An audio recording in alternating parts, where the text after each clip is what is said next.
Good afternoon, good morning, or good evening, or whatever time zone it is wherever you are in the world, and welcome to another exciting stream on the Bards Playhouse. I am your storyteller, or games master, for the evening, in the UK at least, and we're going to be running some Vampire the Masquerade 5th Edition. But before we get on with that, I'd like to introduce to our gorgeous cast. Let us start with Diana. I knew you were going to do that. Hi, everybody. I'm Diana DiMicco. Oh, boy. Yeah, I'm all over the internet. I do a lot of vampy things. You might know me from my chronicle, The Nightlife, over on the Renegade Games channel, set in the sunny city of Miami. And I guess also the Hunter Chronicle that took place there. No overlap, I promise. Tonight, I'm going to be playing Sophia, who has a special place in my heart as a spooky, cynical, hateful Hecata. So that's who I'll be this evening. Thanks for joining us, guys. Indeed, thank you all so very much, you beautiful people. Moving to my left, Sean. Hello, everybody. I am playing Mazaral, also known as Maz Shay, a little bit crazy, little bit normal Malkavian who has a love for thin bloods. You would know me from absolutely nothing on the internet, as this is my first time streaming. Welcome. Welcome. I am no longer a stream virgin.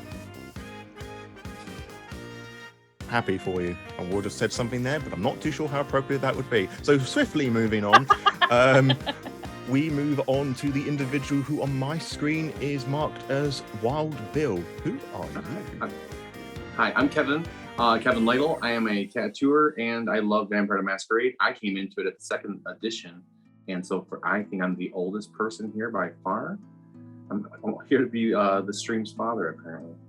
You can see me online with Instagram. I do a lot of illustrations for World of Darkness and Dungeons & Dragons, and that's Kevin J. Lytle on all that stuff. And I'll be playing Wild Bill, but Wild Bill is a kind of stereotypical Gangrel bounty hunter. Works for an investigation firm that's run now by his grandchildren. So we're getting quite a bit of variety this evening. I like it. Variety's good. Moving up and to my left, Sam, who the heck are you?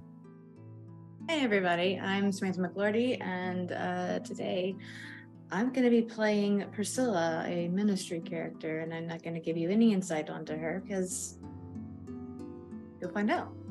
It's a mystery. I play games and stuff all over Twitch, and I have no idea what else I'm currently doing the rest of this year. I think I'm taking a break, but we'll get back to it at the beginning of the year. Sorry, I'm really bad at these, guys. At this point, everybody should know I am terrible at intros and outros. But yeah, here I am. Thanks for joining us, and I'm so excited to do this. Thanks. Well, I really liked that intro, and yeah, we're very happy to have you as well. And finally, we move up a little bit more on my screen. Ash, what on earth are you doing here? Well, I am replacing one of the amazing players that was supposed to be here, Nosferatu, I'm sorry. We send our love your way and wishing all the best. So I will be playing a interesting gangrel. It's my first time playing a gangrel. And you're probably wondering what all this getup is. I'm not going to explain it. I'm going to take a bit from our dear Sam, and you'll just have to find out. But I am the event organizer for Jasper's Game Day, and one of the co-owners here on the Bards Playhouse, and the storyteller for Sin City by Night. We'll get back to that here eventually. I lost my camera. I do apologize about that. It'll be back in a second. And She's so mysterious. She disappeared. Yes, there we go. I touched the camera and it just went. And we are here. Thank you so much, Jack, for being the amazing storyteller and being here and doing this. We are just going to talk a little bit about Jasper's for a second. It is an amazing organization that is working so hard to prevent teen suicide and suicide in general, and working hard to bring awareness to mental health. The wonderful family that has created this. Please feel free to go check out jaspersgameday.com and learn a little bit about everything you donate, where it goes to. And I'm actually going to give this back to Jack so he can explain what you can do to this game for a good cause. Of course, as always, for a good cause. I will just abridge that and give a full introduction to myself, as I feel I am somewhat lacking in that department now. As I said, I am Jack, the Law by Night podcast guy, and you've probably heard my... Thank you. You've probably heard my voice far more than you have seen my face, because I run a podcast called Law by Night. You didn't see that coming. Law by Night is a podcast that focuses on talking about the law surrounding the world of darkness, which I will get into in a moment. It's the universe in which tonight's game is set in. What other do I do? I occasionally run games with people. I occasionally play games with people. I have written some Vampire the Masquerade 5th Edition homebrew, most notably the Kindred Wheelchair, which is the first and currently only disability-focused content allowing to basically everyone within the community to come together, and you can check that out on the Storyteller's Vault and Drive-Thru RPG. But enough about me, let's talk about the game and what you can do to completely ruin everybody's day here, mine included. All, of course, for good causes. By donating various amounts of your coin, your dollars, or whatever, you can affect the outcome of the game. You too have a say in what happens in this story. By donating $10, I believe? $10. You can add additional dice to the player's rolls. But with 15, you can subtract those dice and really, really make my day. For a full dice re-roll, you can donate $20. For 25, we can add additional perils, and I have no idea what those will entail, but hopefully we'll be able to do something really spicy. For $50, you increase the hunger of any player, which I will. As a vampire, the players here constantly thirst for blood, and if that level gets too high, well, something really bad happens. Let's see, when we get to 70, if you donate $75, they frenzy, which means in this circumstance, they lose themselves to the beast within, and depending on the circumstance, they will either run, kill, or feed. So yes, we're already entering spicy territory. For $80, we enter into the clan compulsion. The various different breeds of vampires are divided up into clans, which are more like ancient family heritages. If we put this into a more general TTRPG sense, you could treat them as classes, but this is a bit more sophisticated and highbrow sort of thing. And each of the different clans kind of has their own weakness, I should say. For older editions of vampires, these would be these clan weaknesses, and each of the different clans has their own compulsion, and they play out in a very different way. The gangrels present here, for example, their compulsion is that clothes begins to feel really uncomfortable, and they can only speak in like one or two words, like really short snippet things, which, given that vampires are a social game, that can be rather tricky. When we get to 100 fat ones, players' hunger reaches 5, and when that happens, they frenzy, and their main priority is feeding, regardless to whether they're friend or foe, because the beast doesn't care, it's just hungry, and it just wants to eat. And finally, at $200, it grants a premonition roll to any player. There are certain powers within this game called disciplines, blood-focused powers that vampires can do all sorts of things, and some of them are able to see into the future, so to speak, potentially, or the past. They have some sort of, well, a premonition, you might say. So there are your incentives. I have no idea if there's any sort of command or prompt that will allow them to reappear, but there you have it. But what exactly is all this stuff to do with vampires? And, well, as I said earlier on, we are playing a game of Vampire the Masquerade 5th Edition, which is kind of similar to Dungeons & Dragons, by which I mean it's absolutely nothing like it. Rather than exploring dungeons and pillaging treasure and slaying dragons and whatnot, you're scouring urban environments and cities. It's a very political social game, and rather than stabbing dragons, you're stabbing each other in the back, trying to work your way up the political hierarchy to assert yourself as the dominant vampire sort of thing, or at least to make sure that you survive the following night. There are different factions within Vampire the Masquerade. You have the biggest force, the Camarilla, which are the ones that are holding the law and kind of big, nasty, tyrannical dictators. So kind of like the governments, really, but considerably worse. On the polar opposite side of the things, you have a group of vampires known as the Sabbat, which are more monstrous, that rather than the Camarilla and the upcoming faction, they not trying to uphold their humanity. They're not trying to blend in with the livestock, as it were. They basically want to control the mortals because they see themselves as the top dog or the top vampire, as it were. And then we've got tonight's focus, the Anarchs, that sits somewhere in the middle of the two. They uphold their humanity to an extent, but they want more of an equal playing field between everybody. They have some brains, but they're not wanting to go full monster, as it were. So that's kind of the basic setting, and as I'm sure as we'll play, everything will just fall into place or apart. We shall soon see. But before we start, I just want to reiterate that before all of this, you kind of get in the fact that Vampire the Masquerade is a game of horror, and we've all talked about the do's and don'ts of what we are willing to explore, what we're not willing to explore. But just because something is okay one day may not necessarily mean that it's okay for another day. And horror without consent is trauma. And quite frankly, I, as the storyteller, the games master, don't really want to inflict that on anybody playing today. We've all have various signs in place.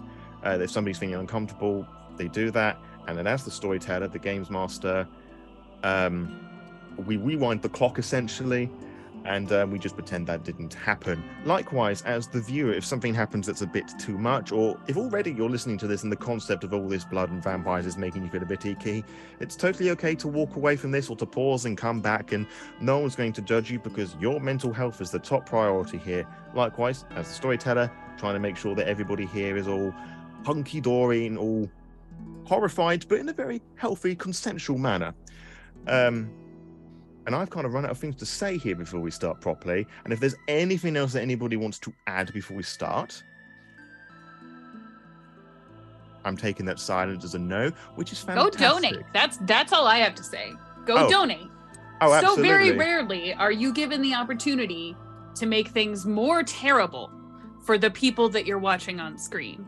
And I do expect that you all will do more of the mean things than you will the nice things, like re-rolls and extra dice, because that's just the nature of the world of darkness. But go donate. Well, you say that, but Diana, you just got a donation in for an extra dice. All right. Well, I stand corrected immediately. Which puts us at $1,121.11. Oh, look at that. There is a shining light in this bleak world of darkness where the shadows creep longer and those gothic gargoyles and churches are a bit more menacing. So yes, donate, sit back and enjoy. And without further ado, are we all sitting comfortably? Good. Then let's begin. Our story begins in Hemingworth, a large fictional city that sits on the northeastern Hampshire-Surrey border in the United Kingdom. Hemingworth is filled with a large, thriving populace, fueled on hot coffee, cheap food, and the arts. Surrounding it is a large woodland, which all kindred, which is the in-world name that vampires call themselves, because calling themselves vampires is it's going to get some raised eyebrows Gauche. for sure. Yes, very gauche, kind of risque.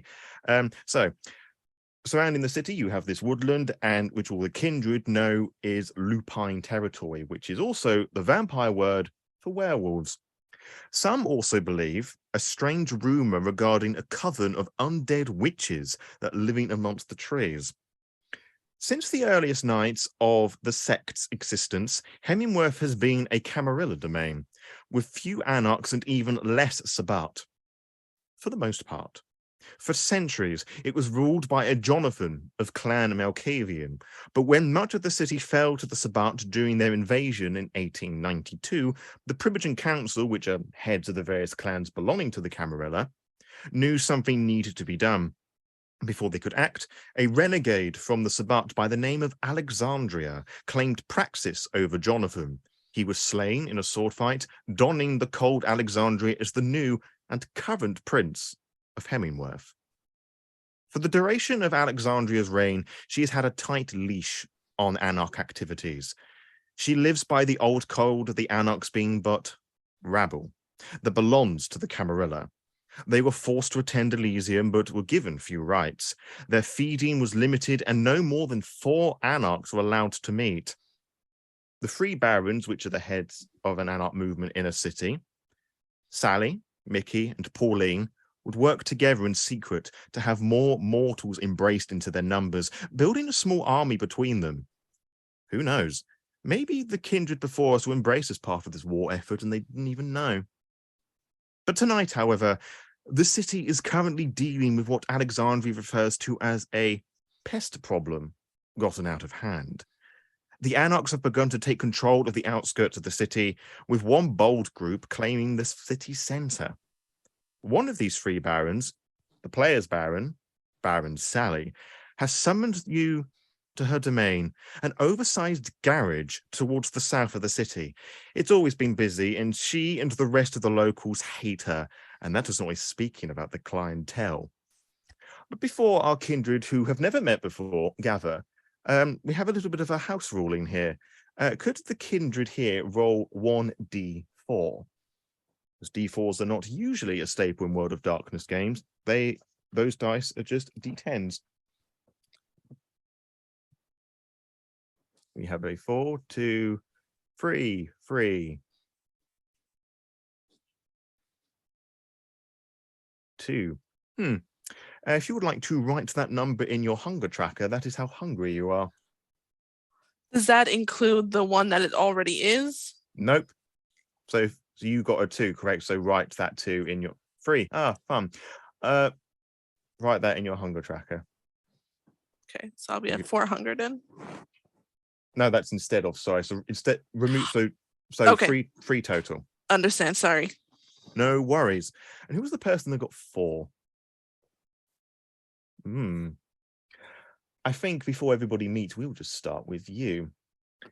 Would you remind me what the predator type for your vampire is? Because I don't have your sheets to hand. Alley cat. Alley cat. For those of you unaware, different vampires, the person that has the vampiric beast within them, so to speak, they have their different preferences of how they choose to feed. Some of them don't care. Some of them choose only to eat animals because they took a life once by mistake, or just a general preference thing. There are some breeds of vampires that like to eat on the freshly dead. I mean corpses. But Wild Bill here just likes to go and essentially pick fights with people. You know, like essentially the kindred version of a fast meal. But of course, with hunger 4, the maximum being 5, you are starving, ravaging even, and the beast within you is literally barely able to contain itself within your rib cage, a literal cage for this beast, and it snarls and it growls, and you can just hear it bark and snap inside of you. Why must we deal with this lesser breed of vampire? We are starving. We must flee soon. How about him over there? The tramp. No one will miss him. No one will know that he's even gone.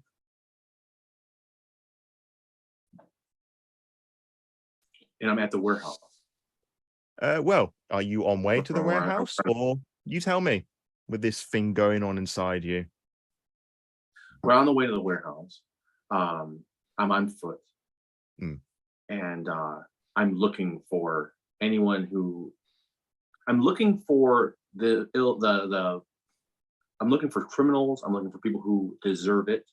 So I'm on the site for that type of person.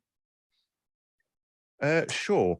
Now, there is a specific role for the alley cat predator type, and if you have that written down, roll that. Otherwise, I'll get you to roll something else.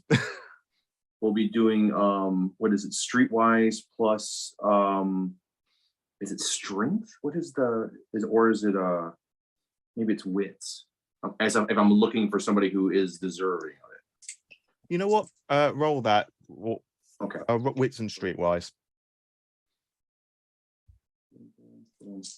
Oh, and we're at 4 higher dice. Mm-hmm.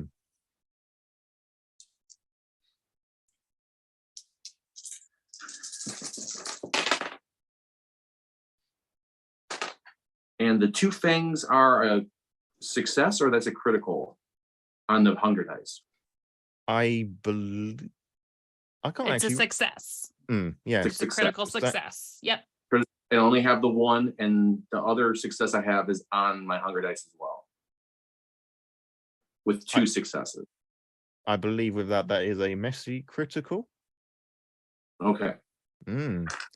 So as I approach the individual, if it's a success, it's a messy critical, which means it's not so much what this means is mechanically is that it's a success plus. The critical is the success plus, but the messy bit is it's not so much that you found the criminal or the person that they believed deserved it. Yes. The beast aided you.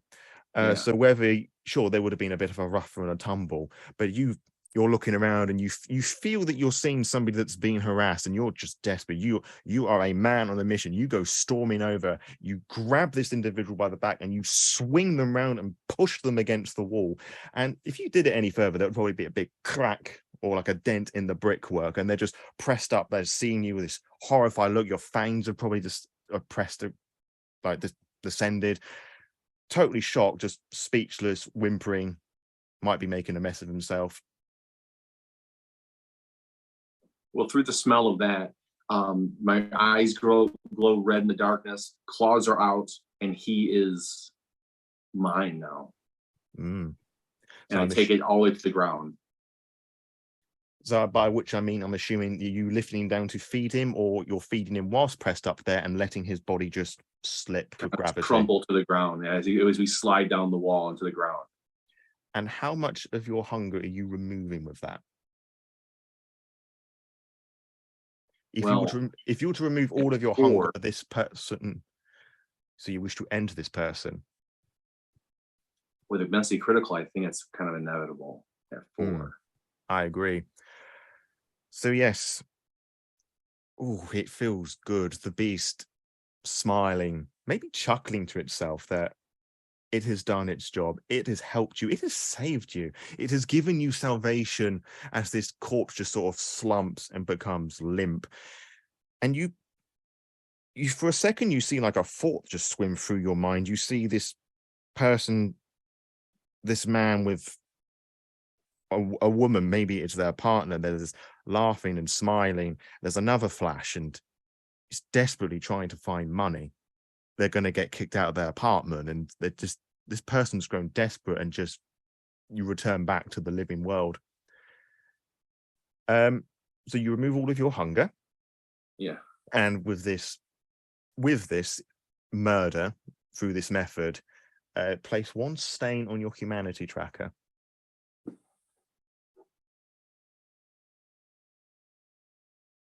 And there is also the awkward issue of that there was a mugging going on and there was somebody else there.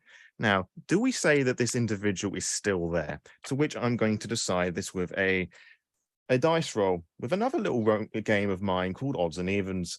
I have a D10 in my hand. It's red for vampires because, of course. Odds, I'm going to say that the individual was just so terrified that with this brute strength that they ran off and they didn't see this. If it's evens, they remained and they saw this feeding, an obvious breach of the masquerade. Fortunately for you, they ran off when the mugger became the mugged, probably.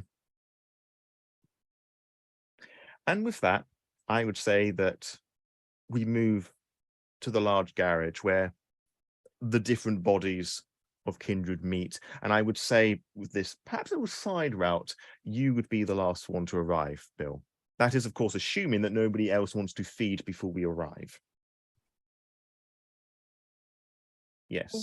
I would love to have taken perhaps maybe the same route as Wild Bill, maybe just a moment or two after him.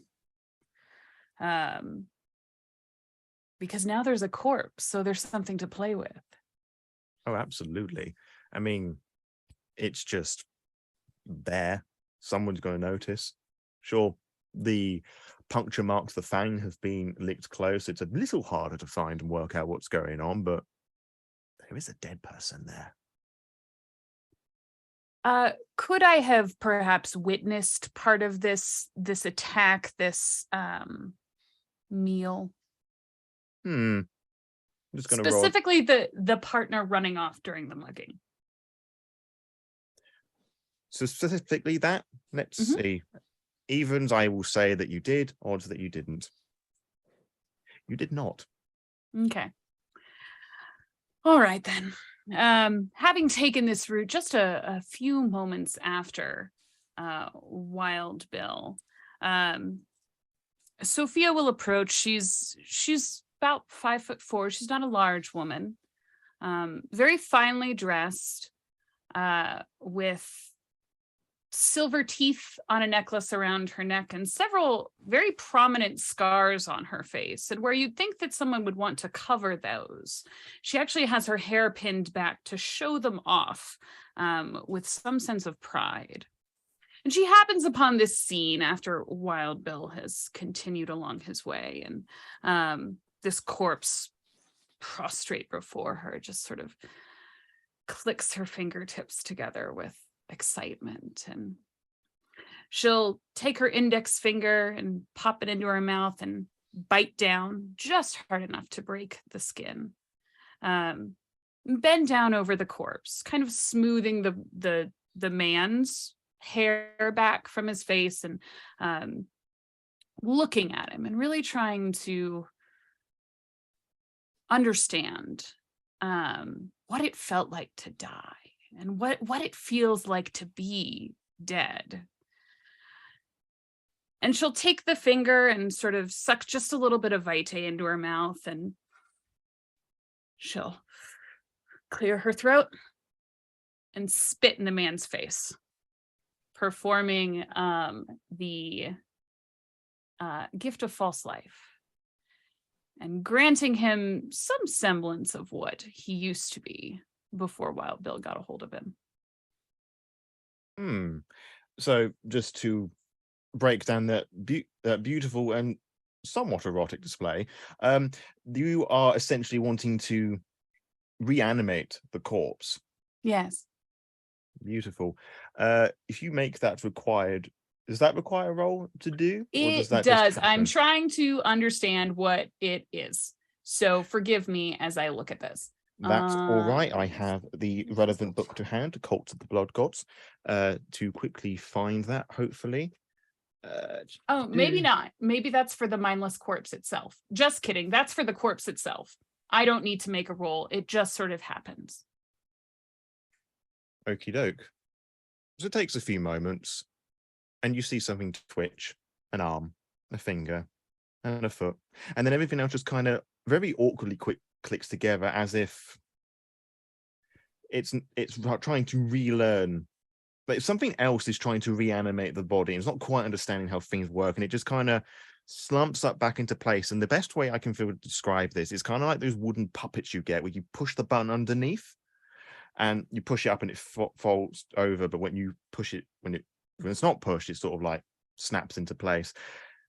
And there he is, just there's some life in his face, as you can see, an expert at this sort of thing. Going to sort of just roughly pull him to his feet. It's not difficult to do. There is no resistance. And I'm going to sort of search his face for a moment. You see, Sophia's very focused. She's trying to empathize. She's trying to understand. And then she immediately looks bored. Go find your wife. Let her know you're okay or whatever. And she'll turn and head towards the warehouse. As you release this corpse, this poor individual who's had quite the night, So it sort of slumps off. Anybody who was none the wiser would probably think that they've had a drink too many, perhaps, or they're just miserable. Well, I suppose an existence like that, it's pretty difficult to feel anything else. But enough about them. Rip, I guess. F's in the chat for them. We move on to the scene proper. And I retract the previous thing that I said, that you two would be the last ones to arrive. And everybody is sort of there hanging about. And we've kind of had a little description already, but what does everybody look like here? How are we dressed up for this meeting, for lack of a better phrase?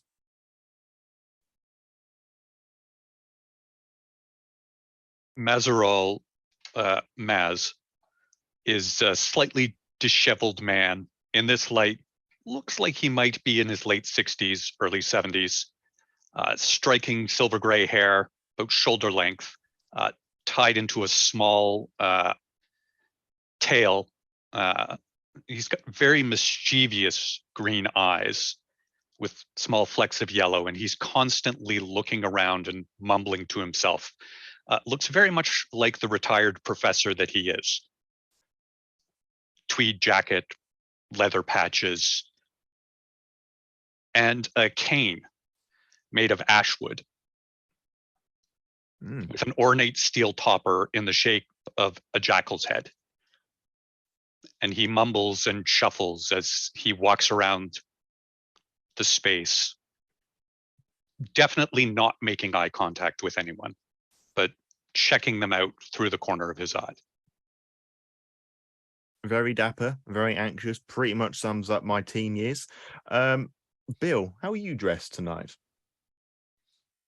Bill comes in dressed in like stained black denim pants and his double-edged boots. He's dressed like a biker, kind of a stereotypical leather vest on. He still carries some of his club patches. He was a member of the Iron Coffins, and heavily patched, heavily tattooed. He's an older man, in his middle-aged man, balding. As he comes in, he walks with a bit of a limp, kind of bandy leg, and he still has blood staining in the silver of his beard, not being able to see himself in a mirror just yet. So he shows up, again, he's balding and heavily tattooed. He looks like a man about maybe 50 years old. So currently you seem to fit in a bit more here, that you actually look like you would be at a working garage for whatever reason. Yeah, I could pass, at this very moment, I could pass for mortal. Sophia, is there anything else that you would like to add about the description of your character we haven't touched upon yet? Just that you wouldn't know it from her posture or facial expression, but if you were to look into Sophia's eyes, surrounded by so many like creatures, and having already witnessed one very feral display of violence tonight, there's just a little bit of excitement, something burning behind Sophia's eyes. Curious and somewhat alarming. Priscilla. So Priscilla is donned in like essentially a lot of greens and golds, maybe some bronze. She is wearing a kind of long and flowy, off the shoulders green dress, like t-shirt dress thing, but that's like goes down to like well above the knee, and like some slightly heeled boots, and she's got lots of like jewelry on, and it's all got the same kind of theme going with it, you know, serpents, snakes, stuff like that. So yeah. And she is, especially if one is not just doing their best to not make eye contact and not try, that's the one that she's already locked onto. Like, just playtime. Before we let the kids go and play, Ravenna, whose name I'm probably going to get that wrong so many times. I'll just call you Rev. Rev, how are you dressed? You know, maybe I'm still a bit stuck in the times I was made in, but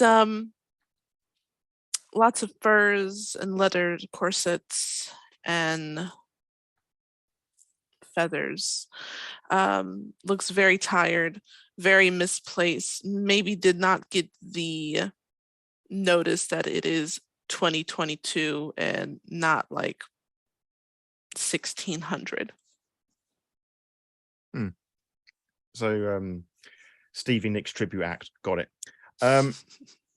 You're all standing outside of the. I love Stevie Nicks. I'm really sorry. You're standing outside of this garage, and there's people inside working about on cars and things. There's a few bodies in there, and every so often you have like somebody that'll look out at you, but no one's really stopping to do what they're working on. It's just you five just hanging about. Storyteller. Ahoy. I know that we were summoned here. Would we know that others would be summoned as well, or would we all think that this was sort of a solo operation? You are aware that there would be others involved, yes, but you don't know who those others were. And you can probably make assumptions from the other odd bodies that are gathered around that, these are the people I'm going to be doing this fang with. Pun not intended. Sophia will walk directly up to Wild Bill, hold out her hand and say, I'm Sophia. I hear we're going to be working together.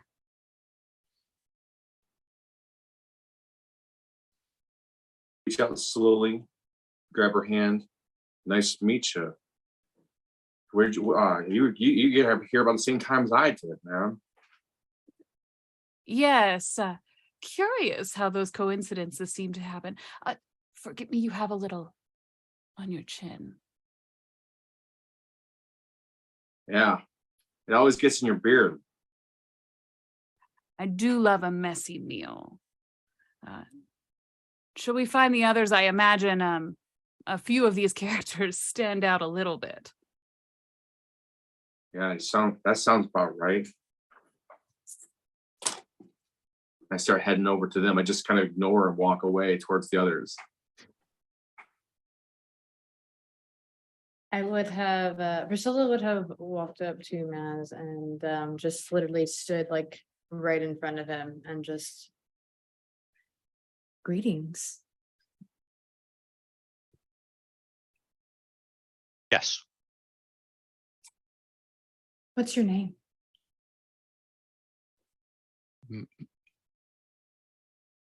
Mazerol Shea, Professor Mazerol Shea, but call me Maz. Maz. I like that.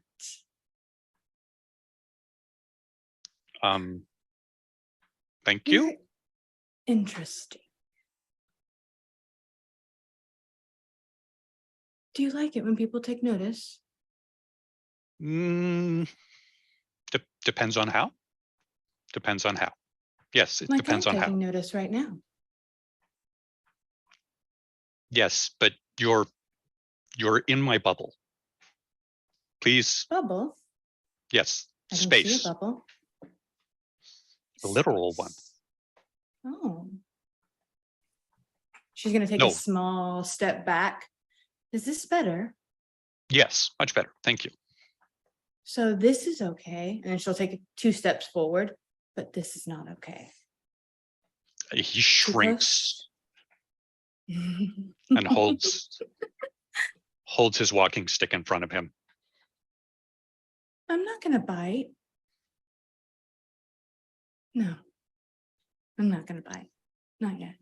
I've been told I don't taste good. Oh, maybe a taste then. I'm curious now. Don't worry, I'm just joking. It's only a jest, I promise. I'm Priscilla. Yes, you're a naughty one. Only a little.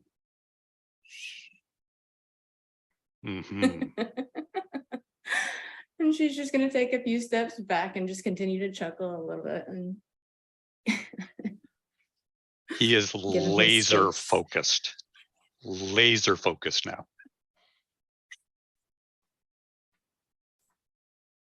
And what's Rev up to whilst these exchanges are happening? Just listening, not paying much attention, talking to their little sugar glider that they have tucked into their side of their shirt, and just using feral whispers and going, I just want to punch whatever I need to punch, and I want to go back home. You and me both. Sorry to interrupt. What's a sugar glider? Is that like a type of bird? No, it's like a little rodent. Oh, Your UK is showing, Lore. really? As if my accent didn't give it away. All right, I will have a little Google about that now because I'm intrigued. They are the most adorable thing in the world. And when she said that, I'm just like, Yeah, you character broke for just a second and it became Yes, very that's true. adorable. Okay. That's in my head now for life. So I have a little sugar glider in, like I said, in my shirt, and they're just really small. But when I need them to go flying for something, they can just fly and hover. Gotcha. And the little sugar, does the sugar glider have a name? It does, and it's Mipsy. Nibsy or Libsy? Mipsy with an M. Nibsy. Yeah. Nibsy. Okay. Nibsy is just sort of like nodding along, agreeing with what you're saying. It's like not too sure whether they're doing it to make you happy or doing it because they want to punch things too, but he's enthusiastically just nodding along. I agree. Is the sugar glider visible? If you look close enough, yeah, absolutely. Their little head pops out of their shirt. You seem to have a little. Did you bring a snack to go? Something for the road, so to speak. No, this is my familiar. It's Mipsy, Oh, and I pull it out and I apologies. kind of.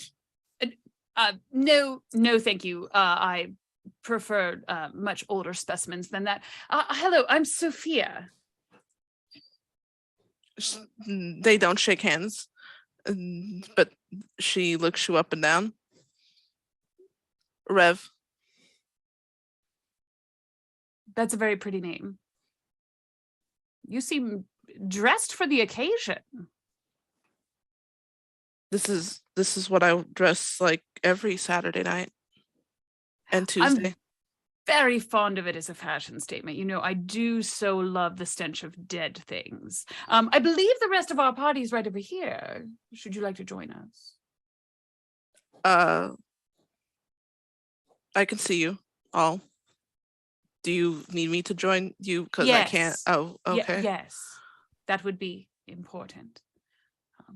And I'll sort of just like without touching Rev, because Rev clearly does not do that. I'll sort of like do like the ghost hover hands thing and shepherd them closer to the other kindred.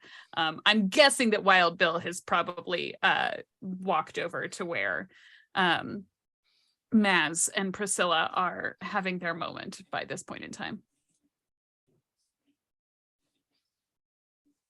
So as the shepherd brings together this very eclectic flock, and you're standing there for like a few moments, like, I don't know, making small talk or any attempt at small talk, some more than others, there's somebody that does eventually come. He's like, you're wearing the sort of gear you expect, like the sort of like overall things that covered in grime and grease, like just like wiping his hands on a towel. And he said, "Hi, can I help you a lot?" Can you? I mean, you're just sort of loitering around outside. I mean, you clearly want something. Not from you. He sort of snorts. All right, who do you want? Hey, who are we Priscilla's meeting? gonna just Sally. Okay. We're supposed to meet Sally here, man. You hear from her? He sort of darts his eyes about. He's once previously quite confident, now has become very nervous looking. So, nah, sorry, she ain't here. She's supposed to be here, man. She told us to meet her here. Did you get a call?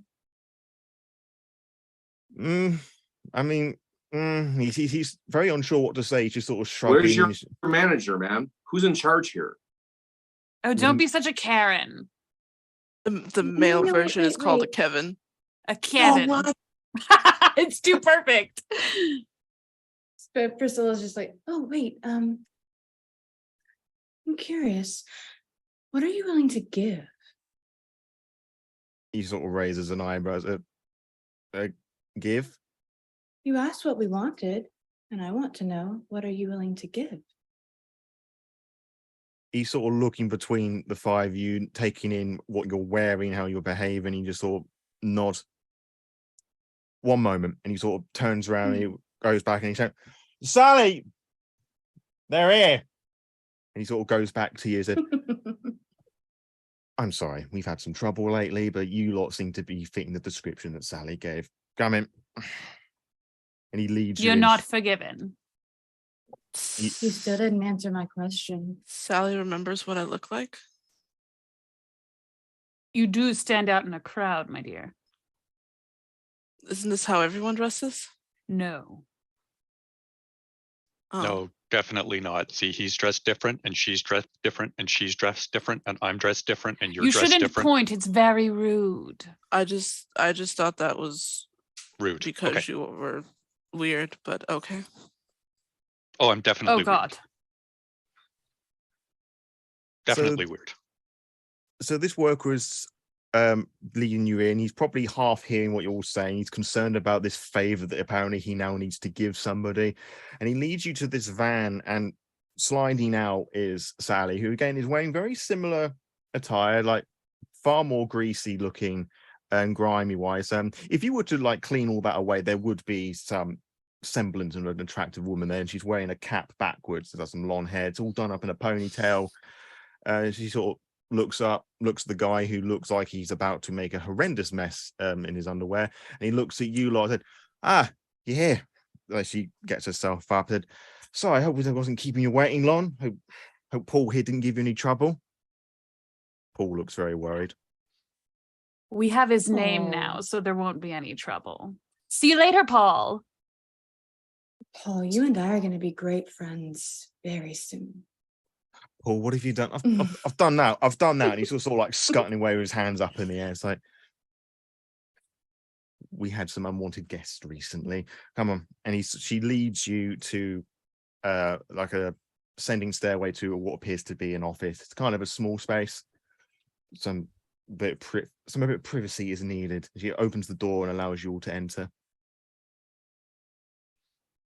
You'll enter. She shuts the door behind you, and there's like a desk. There's one chair in front of the desk, so whoever wants to sit on that, I can sit in it. I assumed as much. Sally just sort of like slumps back in her chair, and she puts her boots on the desk, and she sort of puts her hands on her head. She adjusts her cap a little bit. Said, "Right,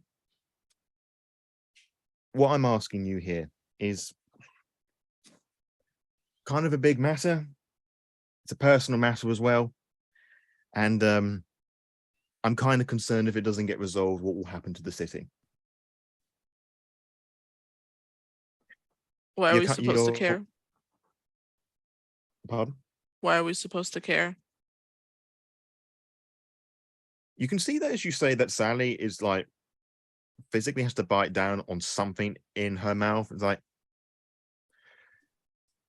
the reason why you care, because without this individual that I'm going to ask you to go looking for, this place is going to be overrun, potentially, by the Camarilla. And I can bet you my backside that you won't be welcome here if that happens. You know the general setup. Cam and Anarchs at it. Tales old as time. Illustrious prince, and she does a very sarcastic bow and the limited she can in her big office chair, is trying to control our movements. Already, you five breaking one of her rules. 4 of you can't be out in public. There's rumors of wanting to put a blood tax on us so we can only feed as much. Now, I've been in this city longer than she has, and she has no right. But apparently, you know, her in the safety of her ivory tower, or the basement of the university, as it so happens, is trying to control us, trying to tell us what we can do, follow their stupid laws and their customs. And quite frankly, the only one that we really need is not to break the masquerade. It's obvious. The rest of them is just to feed them. Now, there are 3 barons here. Myself, Pauline, and Mickey. Pauline's lot have recently taken the city centre. We all warned her not to. That's going to end very badly, but whatever. There's myself. And then there's Mickey. Mickey and I, we go back years and generally have had a good standing relationship, you know, business relationship, you know, as it were. But whereas I've been trying to take things carefully, subterfuge, you know, try and pull the rug underneath them as they were, Mickey's a bit more front and center. He's always has been. He's a brouhaha. What do you expect? Mickey and I had a bit of a falling out a couple of weeks ago. Not huge. We argue all the time. Again, brouhaha. It's passionate. There's a difference in opinion, nothing more. But since then, they've disappeared. I can't get hold of him. I don't know where he is. And I sent a few people recently to go look for him, you know, friends of his, associates of mine, and they've disappeared off the face of the planet. So it's either they're all dead, something's taken them, or whatever. Either way, this doesn't look good. Why us, though? Why not go yourself? You aren't foolish enough to send hired hands to do what's clearly more complex political work, Sally. Why us? Plausible deniability. You present good points. We're Very valid expendable. points. No. And she sits forward with that's not true. I value everybody here in my domain. And yeah, you're right. I could go looking for him. But again, I don't know where he is. I try reaching out to associates of his. They don't answer me. So either they're trying to hide, he's trying to hide from me, basically. And I don't want to rustle any more hornet's nests than I already have done. And besides, I wouldn't send you into a potentially dangerous situation, which of course it's going to be a dangerous situation, whatever's happened. Whatever's happened, I want to find out just if he's okay. If he's jumped ship, I don't think he has, but you know, I just want to make sure that he's okay, and I will reward you. Yes. So, real quick, out of character, Sean, your character's pronouns is he, him, correct? Okay, I just want to double check. So, if you can't find them, what makes you think Bubble Boy over here is going to find them? I have one individual who I could send you to who, out of all of his associates, probably the most likely to talk. Can I beat him? I mean, I personally have no problem with you beating him. He's a nasty piece of work. His name's Adam. He is a rising music star. There's a concert at some venue like half an hour from here. You can go and talk to him. He won't talk to me. I've made it very clear that I don't like him. So Before we get ahead of ourselves, what do we get out of this arrangement? You say the whole city depends on it, blah, blah, blah, blah, blah. But yes, what do we 5 as individuals get out of this? honestly, at this point, anything you want. You want a large bit of domain, you can have it. You want to be a right ear to me and give me advice or whatever. This is how serious that I'm finding this. And having sent people to go and help, having gone looking for myself, which I have done, I'm running out of options. And I'm feeling if I send any more well-known people, that if he is in the city, he will just hide further. So no, I don't think that you're expendable, but you're not so well enough that if you go asking questions, you're going to cause too much suspicion. Anything. You said we could have anything. Anything. Well, I'm on board. No takesies backsies though. I have great aspirations. I am many things, but I am a toreador of my word. Well, You no smelled sense like a dawdling toreador. around here then. Do you, by chance, have maybe a piece of clothing or something I could try to sniff him out? Gross. I have a really good keen smell. He might have sent me something. She leans forward, like boots off the desk, and she's sort of rummaging things. There was a period when he was first embraced. He was trying to get closer to me, you could say. And she sort of, and he sent me this, and she slams on the table a pistol. Hard to get by in the UK. Apparently, I needed protecting. I don't know what. I was still Baron at this point, but I've just kept it because hoping one day I can put the bullet in his head. Maybe you could do it for me. You'd be doing the world a favor. So I have the right to kill him. If he puts up resistance, you can threaten him that. You can say that I did it. If that makes things a lot easier, sure, go ahead.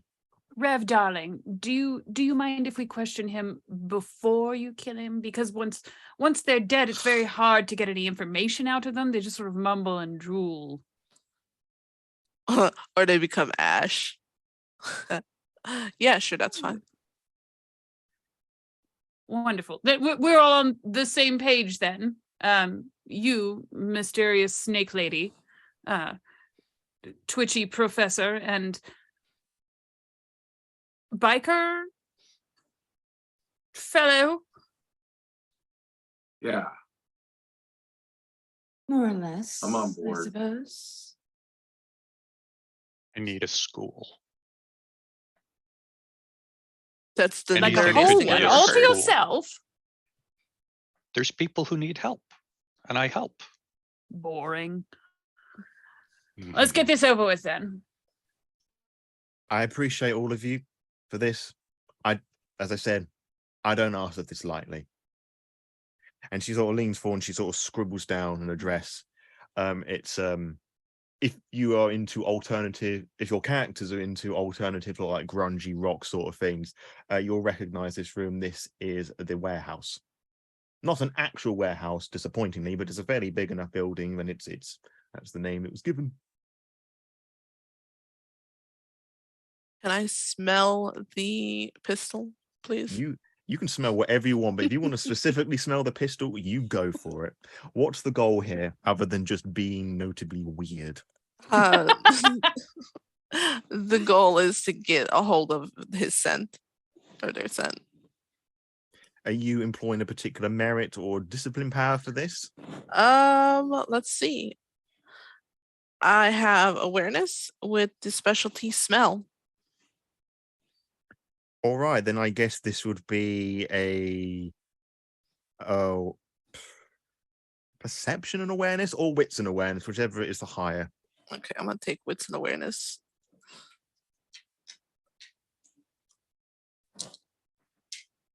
Let's see.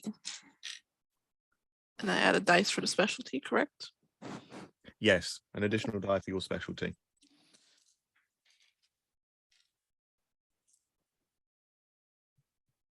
Well, that's 2 success. 2 success. Well, do you pick up the gun to smell it, or do you just lean forward into the desk and just give it a good old sniff? I pick it up and I go. Cool.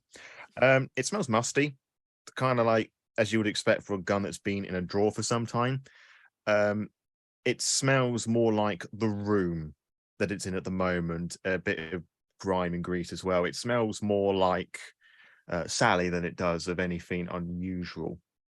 You can't pick up anything else at this time. It's because she's in the room and her weird perfume is making my nose hurt. Hey, biker dude, can you like hold on to this? Yeah. And with authority, I take it. But one, no.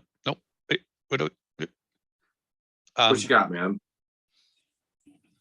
Could I see that, please?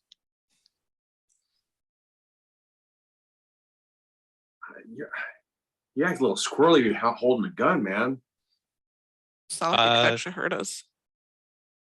Is it loaded? Is it loaded? Because I don't want it if it's loaded. But if it's not loaded, I can use it. But it's ready to go. Here you go. That's terrible gun safety. You really shouldn't keep it loaded like that, Sally. I wasn't expecting to give it to anybody, to be honest, but I can't be responsible to how people use it. Can only do so much. Sally, you look like you've been around for a hot minute. I mean, you should expect everything. Yeah, flip it around, handle first, and hand it to Maz, who immediately demonstrates terrible trigger discipline and pops it open and just shakes it wildly until all of the shells fall out. It doesn't take very long. Sally is just sort of staring and it's just confused. And then take it and place it to my forehead. We're all dead, man. We're all dead. And use premonition. Okay. Make that roll. Priscilla is very intrigued by this and is paying a great deal of attention.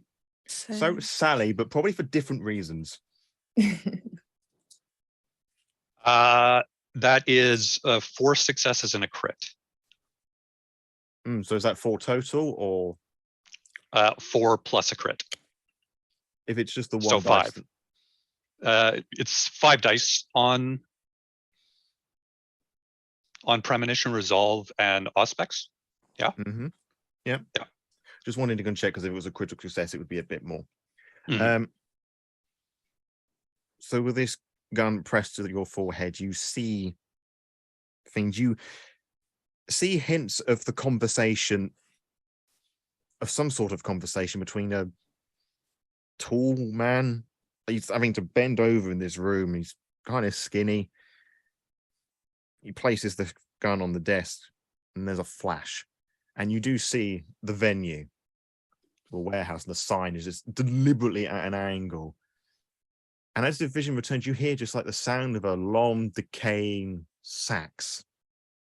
That's the instrument saxophone before people take that out of context.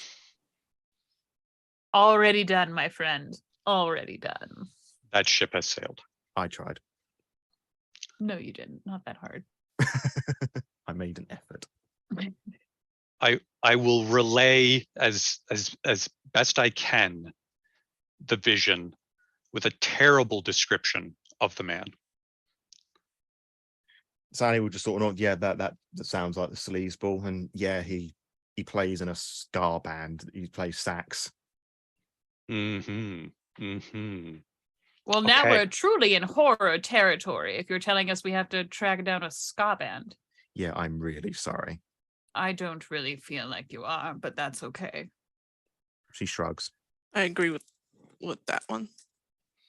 What is what's your name? Looks at Me. Sophia. Yeah. Oh, I was going to say.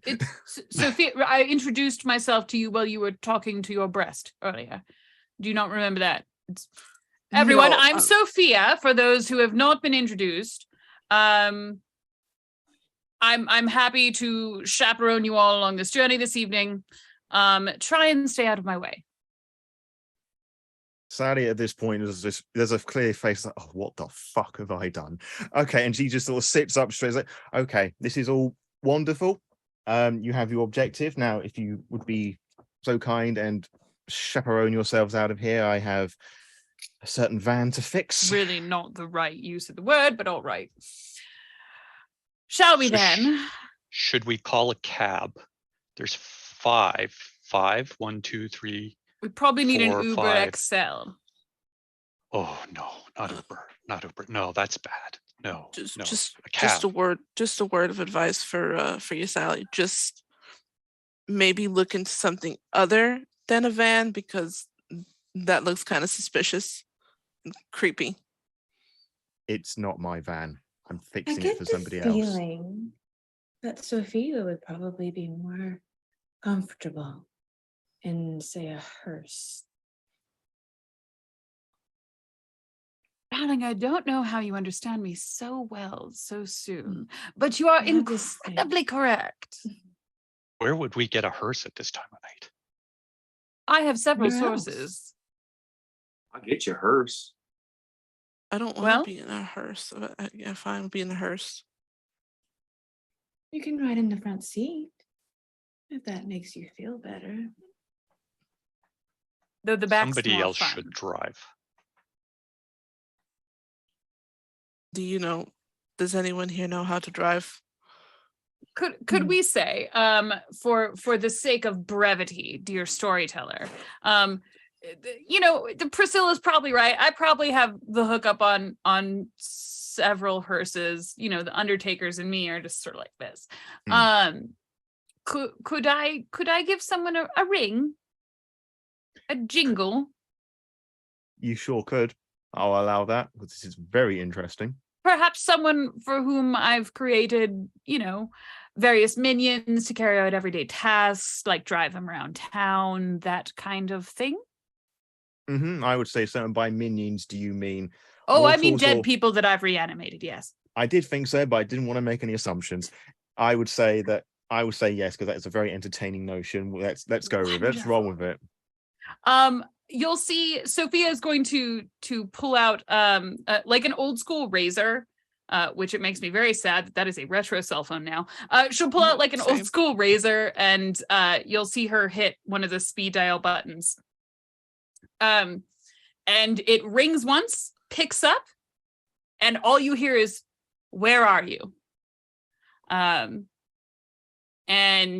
Sophia will quickly just give the address of the auto body shop, the creepy, poorly lit, terrifying auto body shop. And then the person will hang up, and she'll just clap her hands together and sort of rub them and say, "They'll be here in about 10 minutes. If we want to go outside and wait, perhaps get some fresh air. I dare say that those of you with keen senses of smell will not be having a very pleasant ride." God damn it. Oh, maybe you will. I don't know. I don't know your taste. We're going to learn a whole lot about each other this evening. And Sophia will sort of offer she'll crook her arm and offer her elbow to her new best friend, Priscilla, whose serpentine ways are very intriguing, and sort of escort her outside.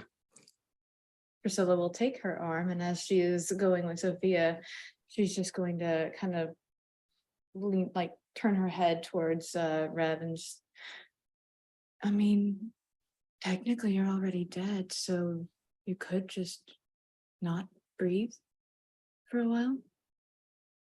Solutions. And you see it takes her a minute or two. And he's like, but she doesn't say anything. When the hearse shows up, it's not black like you would typically expect. It's actually it's like a deep navy blue with sort of that diamond finishing, so it sparkles just a little bit.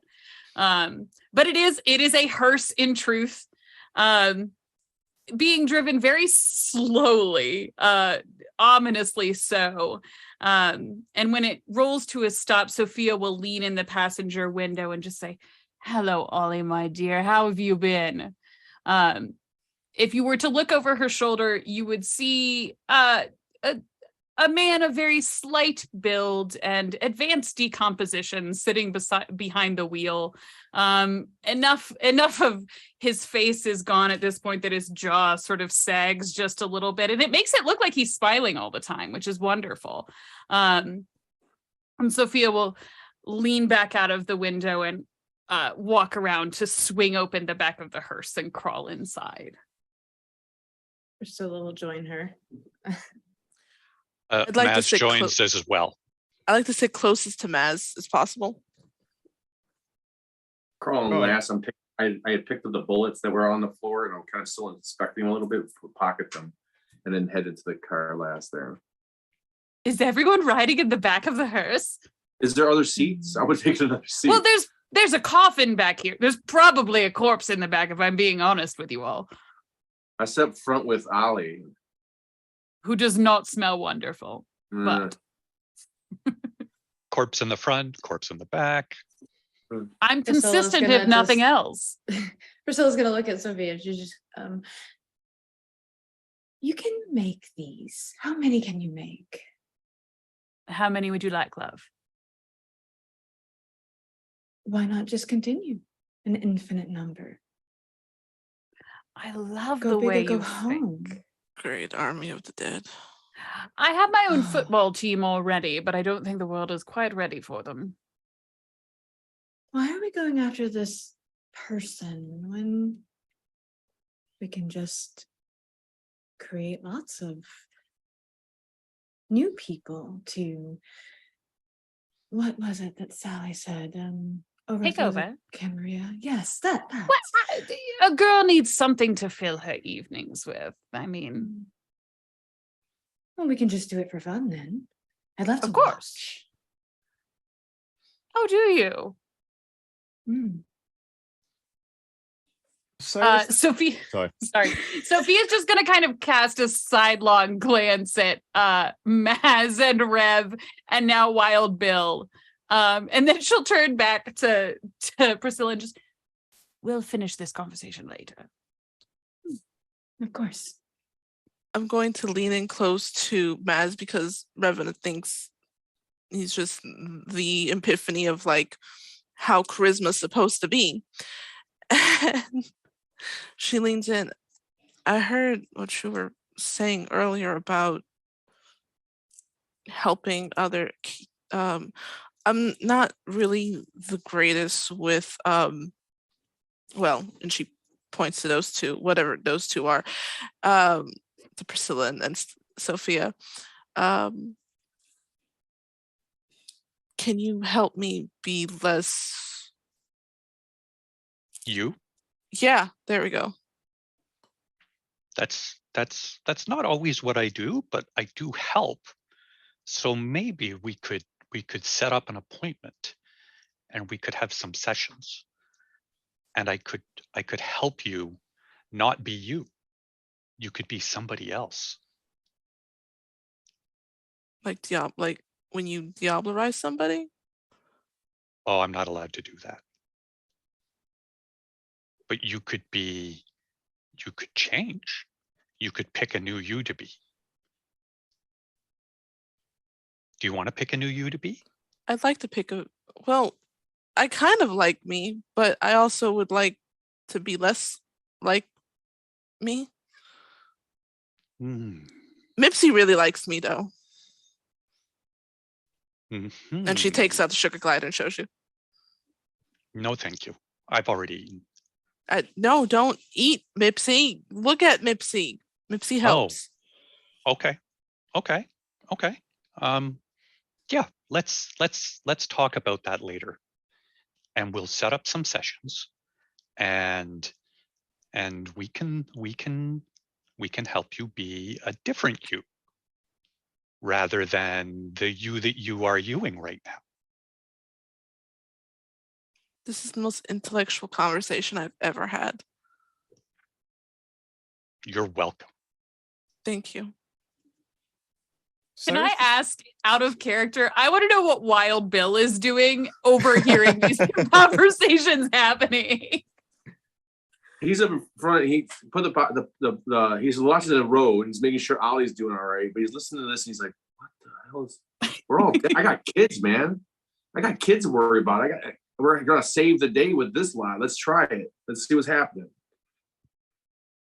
And welcome back. You're joining to our Vampire the Masquerade 5th Edition one-shot, and good lord, has this gone in a totally pear-shaped sort of direction. There's so much chaos, and I'm not going to lie, it's all just pretty weird, but everybody seems to be having a lovely time, so we'll just roll with it, quite literally. As we last left off the coterie, the party, or whatever you want to call it, they all drive in a sort of a bluey, diamondsy hearse led by someone who's not totally living. And I'm aware that just before we called for the break, there was a perilous action that somebody donated. So thank you ever so much. Keep donating, keeps having a look at those incentives to see how we can all affect the story together as one big, happy, disorganized family. So every other family. So perilous action, I'm just going to assume here that this driver here, who I previously assured assumed rather it was rather safe. They arrived quite slowly, but when they were setting off, were they anything but driving on the wrong side of the road? Just If you kill Ollie, I'm coming for you, Lore. Ollie survives. No, I was just going to say it was just a pretty wild journey. The wild swerves here and there, and anybody who gets car sickness, well, you're going to be painting the windows with whatever's left of you. But manages to get there all in one piece. Mostly, maybe they hit something on the way. There's a bit of a bump, and you all just feel pretty uncomfortable. But you do arrive mostly one piece, perhaps discombobulated. And it's caused some attention. The car's parked in not all parking behind the venue, which is usually where you have the musicians be with the various different equipment, the instruments, and everything and so forth. So technically, you're not supposed to be here at the moment. I'm driving next time. Oh, but then what would poor Ollie do? Oh, He you can drives drive? like a really dead person. I'm Well, dead, he but he's is, even so more- you can hardly hold that against him. I think he did fantastic. Also, you're a very Here. dead person, too, might I remind you. No one's He's missing any extra dead. pieces. He also lost a pinky, man, and I hold a pinky back over the seats. That doesn't count. No, Nobody no, else that That lost just any means he pieces. likes you. He loves giving presents. I would take that as a sign of affection. You're not supposed No, to I'm be offended. here. I didn't get a present. the You hear- coffin opened in the Where's back. my finger? You see should somebody we that's knocking. leave? They see someone on the outside. He's knocking on the door when on the driver's seat, like telling to roll the windows down. He's just shouting, "You're not supposed to be here." Is this a And we're human? supposed to be. We're Mm. meeting Big Mike here, man. He told us to park the hearse. They got the whole band coming out later. We got to and I try like fast talk the guy. That'd be manipulation and subterfuge, please. He shall roll a pull to see if he buys that. Yeah, that's right. Manipulation and subterfuge. Am I Yeah. able to gift my extra dice? I don't think there's a rule saying that you can't do that. I'm a Two very success. generous spirit. Hey, Kevin, take my extra dice. Add it to your dice pool. 3 successes. Well, that's 3 more than the bouncer got. It's like, all right, yeah, it's just probably what the goth lot or whatever. All right, just all right, just don't park right in the middle way. All right, carry on. He's like gesturing you to a suitable parking spot, and I'm which like, Ollie, Ollie, let's get going. Ollie slowly like drives forward, just parks very neatly. Probably the most safest he's been the whole through this journey. Okay. As Well, soon now as the what? vehicle, as soon as the vehicle comes to a stop, Maz squeezes himself out of the back, grumbling, "I am too old for this."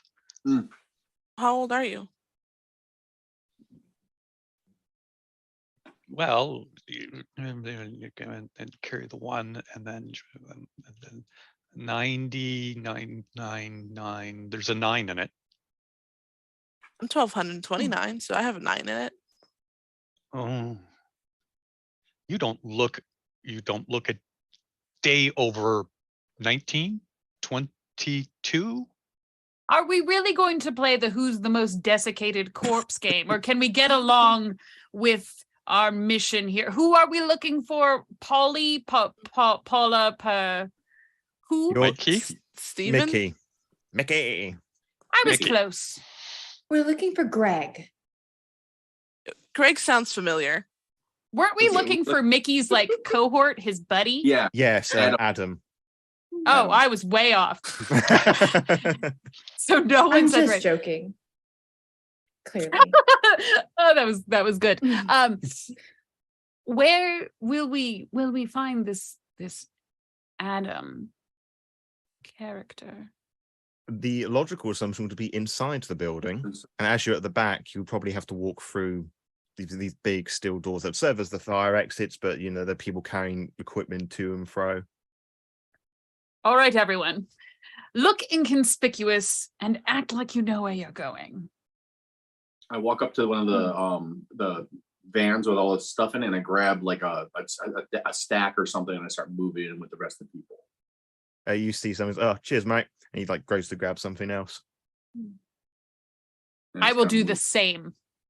So you're all, I'm going to assume, just so you're all going to carry stuff through? No. No. Okay. What's Priscilla and Maz doing? And Rev, I see there's a shaking of the head. I'm just walking through. All right, we'll deal with that in a moment. Maz and Priscilla, what are you up to? Maz, in a Um, desperate attempt to fit in, takes off his tweed jacket and ties it 80s style around his neck and rolls up his sleeves. All He's right. the cool dad now. Yeah. I was going to say that's a bold move. Priscilla.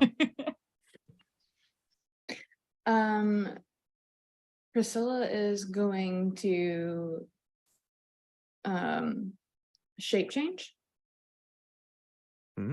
To what, dare I And- ask? I'm gonna become like a little snake. That can't possibly backfire. How many rouse? No, not at all. That requires a rouse check to do. Yeah.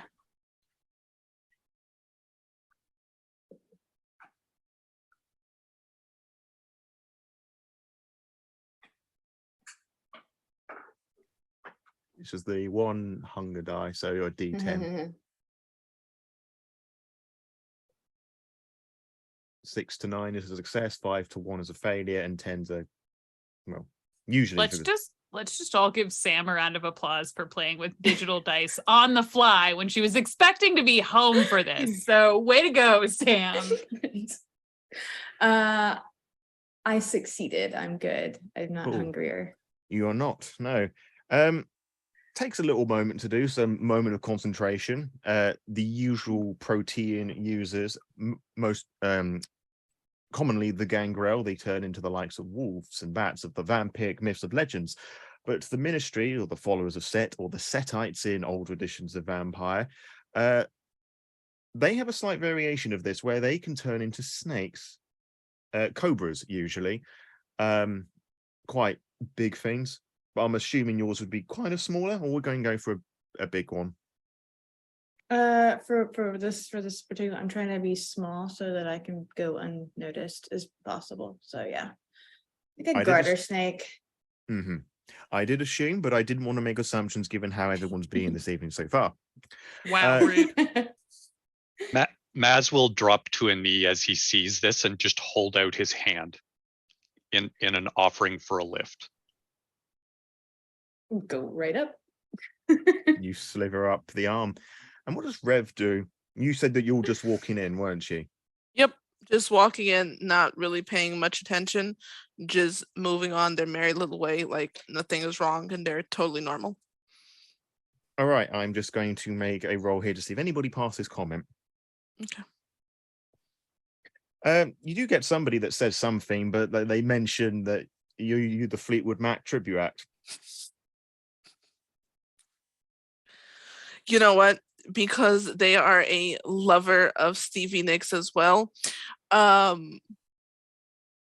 going to feel that this is the highest compliment and be like, yes, I am. How confident does Rev say that? Roll me a dice and odds or evens. This can only go poorly. I would say evens, that you deliver this like you are the Steve VM Nicks impersonator. Otherwise, yeah, they buy it. Yeah. They make a comment that they don't ever remember Stevie Nicks like appearing on stage with the whole runic thing going on their face, but they're pretty pumped, and they just carry on with their own business. And I'm assuming that you were the first one there because everybody's like taking a different approach, like carrying things through, so they're a bit slower behind. You're looking about, and you do see like tucked away in like a dressing room, a very tall, slim person. If you were to put a height to that, I'm going to say like 6'5". Okay. But the height alone, it sort of matches the description that Maz had of their premonition earlier on. Okay.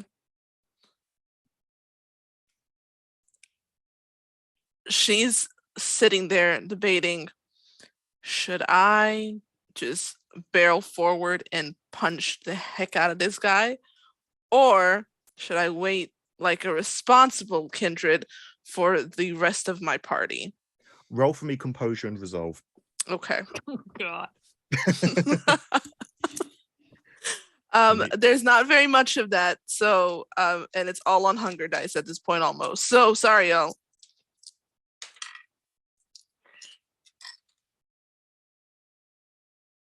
Okay. That's 4 successes on 4 dice, but that's all hunger. Well, 3 is hunger.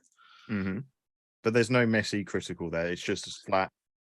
Just all flat success. 4 success. Cool. And with all of that on the hunger die, I would say that the beast within you, remind me your hunger was at 3, yes? 3, yeah. Cool. There is an urge there, not huge, that with your own needs of wanting to go and slap this twig about, essentially, but you are able to control yourself enough to know that there's a time and a place, probably in a few minutes from now, but it's not now. And eventually, with everybody moving in their different manners, they're all in the case of Priscilla, wrapped around an arm or whatever, you all do notice Revna just sort of standing in front of this changing room, oddly out of place, but somewhat in place, if that makes sense as well. Very routinely, I guess, they're standing there. They're here. I want to punch him, but I'm stopping myself. So whoever comes first and then comes close to me, that's what I'm saying. Storyteller, who do you think arrives next on the scene? Probably the one who was probably Priscilla and Maz, as they're not the ones held back by a line of equipment carriers.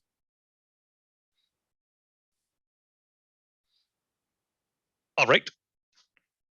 Take the cane, rap heavily on the door. With a rat-a-tat-tat, you can see them through the door is ajar, and you sort of like turns their head, and then you see them approach the door, and he's holding a saxophone in his hand, and he's very slim. He's got short black hair and like a poor excuse of a beard, like this is like Timmy's first growth around their face sort of levels we're talking about here. And he's wearing these large square glasses. It's like, and he sort of looks at his watch and his skinny twig-like arms. So we're not meant to be on here yet. What gives? I have questions for you. Oh God, it's a fan. Go on. A fan? No. A fan moves air. I want to punch him. Do you say that out loud, or is that just you're saying the character's actions? I'm saying the character's actions. I would like to punch him, please. Okay, he's not going to expect that, so roll for me Dex and Brawl.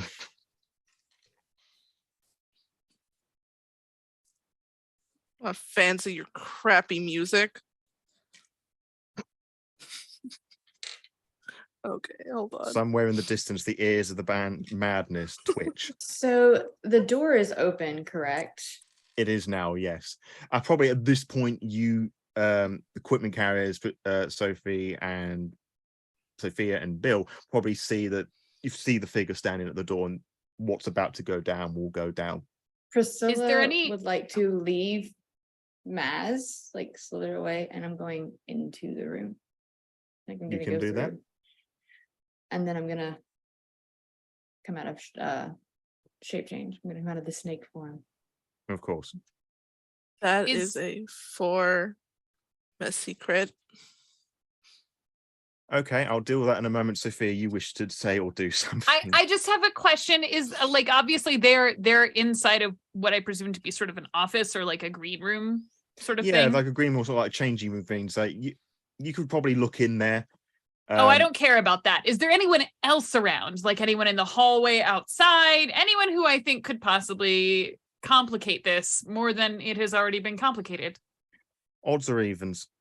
If you win, there isn't anybody there. If I win, there'll be people about. Odds. There's no one about. Okay. So we have the set up here where Priscilla has appeared in the changing room. Maz was attempting to do something constructive, and then there's Revna who's just going to yes. You said there were 4 successes and it was a messy critical. Yep. Okay. The beast within you is no longer patient. You have this opportunity now to strike. Your coterie have assembled. Now, you said that you wanted to punch them, and I'm assuming it was going to be like the one punch in the gut. Well, your beast has different plans because you're pouncing on them and you're sort of beating the daylights out of them. He's sort of screaming and shouting and quite pathetic, really, given how tough sounding he was meant to be. He's like, what the hell? Get up! And he's like struggling to get this creep off. Bill, darling, do you think you could assist? Oh, Jesus Christ, man. Later. I dropped the stack that I'm doing and I kind of put it in the hall and I run in there as fast as I can to try to start pulling Rev off of him. Mm. He said we were fans of his crappy music. Well, this is going to be a contested roll here. Could Bill roll for me strength and athletics? Actually, the pair of you do strength and athletics as you're trying to, one of you's holding on and the other one's holding on and pulling. Okay, what do you want me to roll? Strength and athletics. Okay. 3 successes from Bill. 1 second. Remember, you have willpower you can expend too. Yes, to re-roll up to 3 regular dice. If you so wish, but obviously state that you're doing so, so we all know what's Just saying, happening. Ash has clearly got like a fistful of dice there. Yeah. Yeah. Yeah. You can guess what my highest stat was. Okay. She gets 2 successes. 2 successes, and you had 3, so there's a margin of 1. It's difficult. There is some resistance, but you do manage to get this, I guess, if they were mortal, frothing at the mouth, Viking-inspired individual. Adam's glasses are broken. There's some like cuts on his face. It's like, what? And he sort of stumbles back and he walks into Priscilla and he yells like, what the hell? What do you want? Hey, man, sky isn't for everybody. First, we got questions. Yeah. All right. Go on. Hey, your name's Adam, right? Yeah, my name's Adam.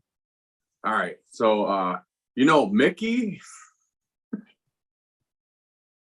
Yeah. Haven't seen him in a couple of weeks, but yeah. Well, who sent you? He didn't, but do you know where we could find him? Just so we're on the same playing field, I'm assuming if I don't tell you, you're going to let that go. And he points at Revna, who I'm assuming... Yes, so I really hope you have a good answer for us. Junkyard. Like, north is part of the sea. Junkyard didn't want to be found by anybody unless they're looking for enlightenment or whatever. Okay, be more specific. Junkyards are usually very large, and I would hate to have to spend more than 10 minutes thinking about this, and then my focus changes and Revna is allowed to her devices. So where exactly in the junkyard can we find Mickey? Look, I don't know. That's all I know. I She's swear. slipping, man. I can't hold her forever. I don't know. I swear. He's just gathering a whole lot on there for some sort of freaking enlightenment thing. There's a huge thing. Adam, darling, I'm going to remind you that you don't need to be alive to do anything that you're about to go out on that stage and do. So you're going to want to give us all of the information right now. All I know that he was spouting some nonsense about a dream he had, and he's like, apparently everything's a lie. He's bringing people to see his way of thinking. What nonsense? Be more specific. Bill's arms are getting tired. I don't know, something from some geezer called Troyle. I don't know who that is. Visions. This is unlike him. Like, robes, hoods, the whole shebang. Like, a week ago, he looked like a pimp. Now he looks like he's running a cult or something. I'm going to turn to the professor and just see if there's any look of recognition.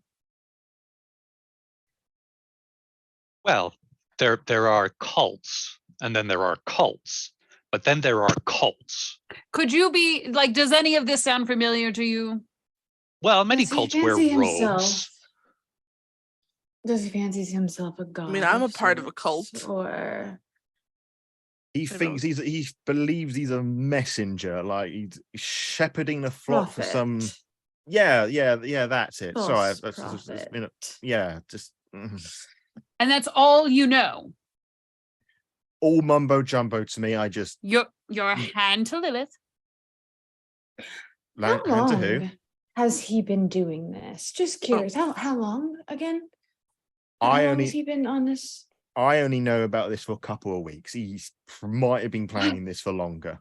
Well, that makes sense now. I don't like competition. I'm going to have to. Darling, there's no competition for you on this earth. All right, you can let it go now, Bill. Let her go. And I'm like, you might want to switch to big band, man. People aren't in the ska all the time. I was wondering where some of my followers have been going. Revena turns over to Wild Bill and just like kind of claps him on the shoulder. Congrats for being able to hold me. Kudos to you.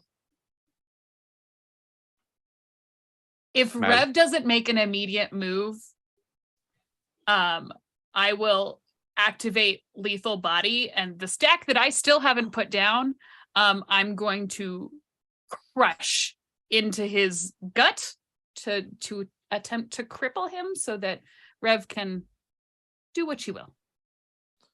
Cool. Could you roll for me, I guess? Either Dex and melee, as it's technically a weapon, or strength and melee, whichever is higher. Priscilla, I'm presuming you're still standing behind Adam. I think when I started speaking to him, I probably would have tried to get into like line of sight. Also saw like for him, weaving, so I would, weaving around him. Yeah, I would have shifted. Okie doke. I shall make a roll for our very frightened kindred. Very confused. General theme of tonight. They are kindred, correct? Mm-hmm. Okay. Just need to confirm that. 6. Yeah.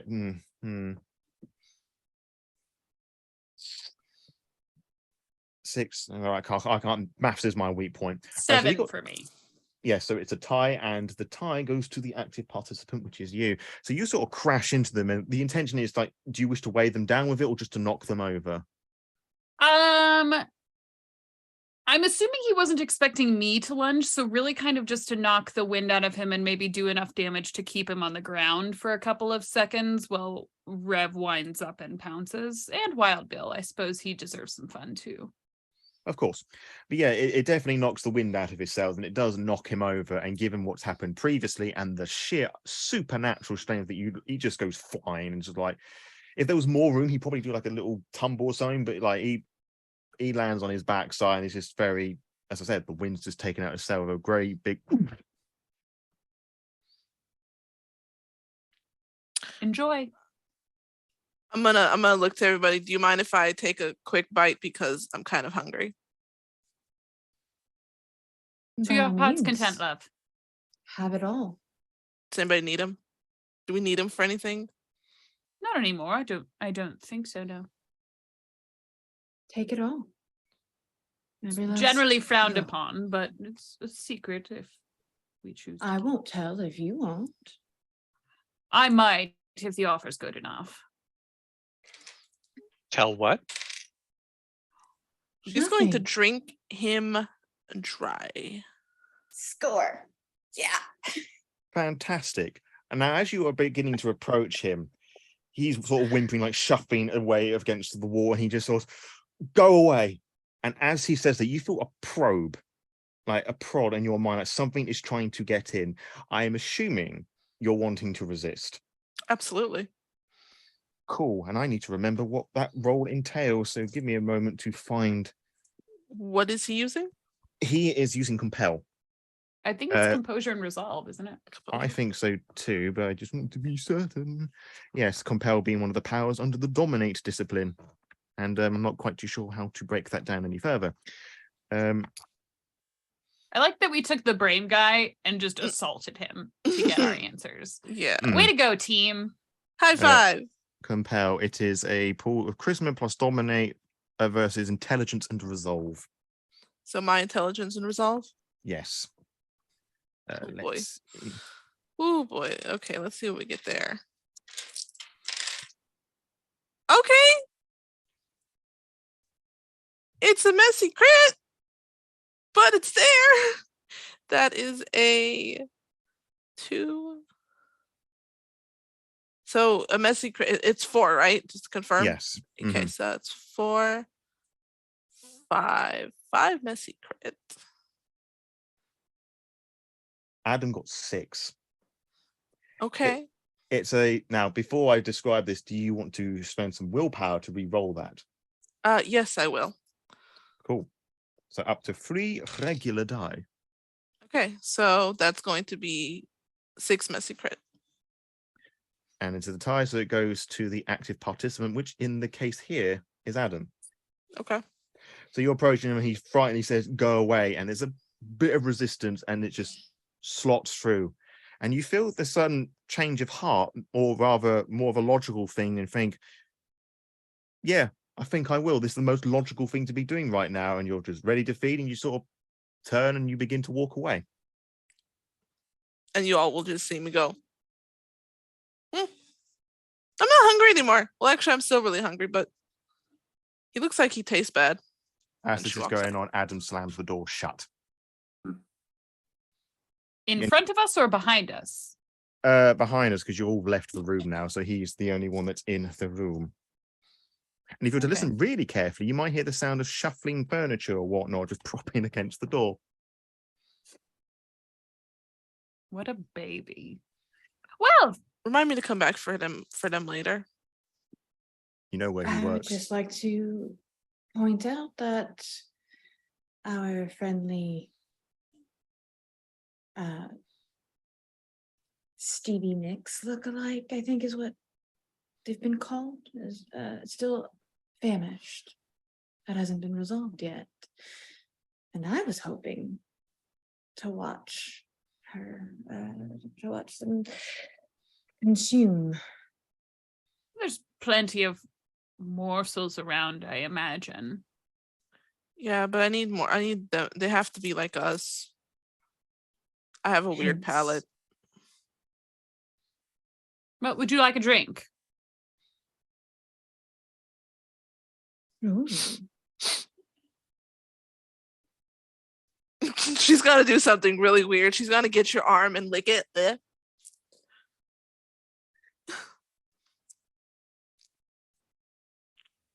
You mind if I take just a little, just to take the Oh, edge be off? my guest. So she will take 1 notch of blood from you, dropping her hunger down to 2. What do you taste like? Death. Probably like rotten meat, I imagine. It's not tasty, but it gets the job done. It's like a protein shake, one of those all-in-one meal shakes. And because your Little blood is chalky. and because your blood is being taken, Sophia, I believe you have to make a rouse check. I thought that I just got hungrier, and I'm more than happy to do Yeah. that. But if you'll let me roll It's for it. Hecata. No, it's the other way around. If there was the feed on you, there would be the whole pain thing. Okay, if it's just it's a hunger race, then Yeah. my apologies. Okay, cool. So yeah, you get a bit hungrier. And I've just Really? been made aware of this incentive from about 10 minutes ago. I do apologize. Subtract a die from someone. I'll keep a note of that. Wahaha. So, what's the plan, Stan? Shall we go to the junkyard? Yes. I do Yeah. love scavenger hunts. It's been a good long while since I've had one. Can we bring Let's go. more of your friends with us? I mean, I would need some corpses. If you felt like supplying me with a few, I wouldn't say no. If we just want to take a little breather and have a little fun, blow off some steam. Team building, if you will. Aren't there more people just scattered about here? Wouldn't they work? They're fresh too. Would be fresh. Oh, I can work with just about anything you throw at me. But Fresh, I suppose, has a little bit more mobility if you want to be technical about it. Anybody hungry or just want to have a little fun? Professor, don't you're think looking a bit peckish. there wouldn't be Probably anything indulge in here. a bite. No, there's nothing here that would meet my taste. My taste. If we could find What is your taste? bankers, tech bros. Well, if no one's going to do it, Smart could I? guys got it. Hmm? Smart guys got it. Could I just grab the hair of the closest mortal being, and just sort of pull them down to my level, and I'll sink my fangs into their throat. Okay, as you do. Now, for most vampires, and we kind of alluded on this a moment ago, most vampires, when they go to feed, there's a process known as the kiss. Vampires in this world like to romanticize the more horrific and traumatic experiences, and the kiss is more a very sensual, pleasurable experience for the mortals. It doesn't hurt them, with the exception of the Hecata, where the bite is incredibly agonizing and painful. So when you sink your fangs into this poor unfortunate soldiers living their life, just doing the job, there is a horrendous scream that carries across this venue. I'll take my other hand and just sort of shove it into their mouth to muffle the screams. I'll rewind that. There would be a horrific scream that would carry across the hall, but there's like a little rap, and you cover the mouth.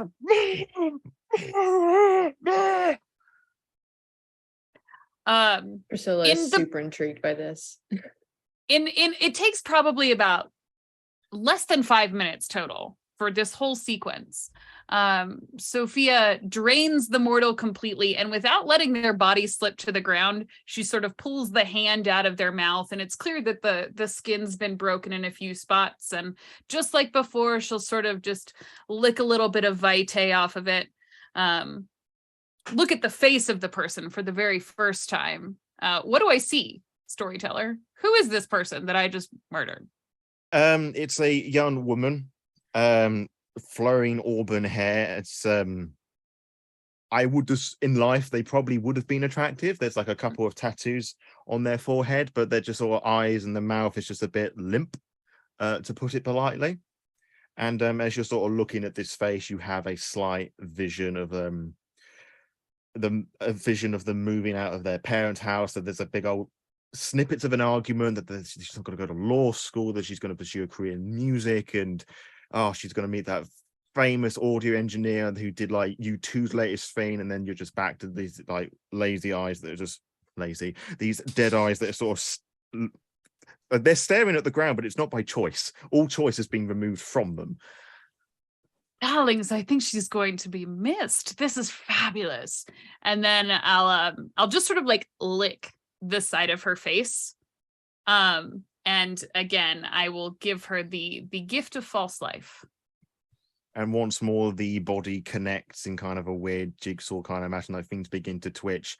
They're sort of rising to their feet, like the inverse puppet being I asked about earlier on.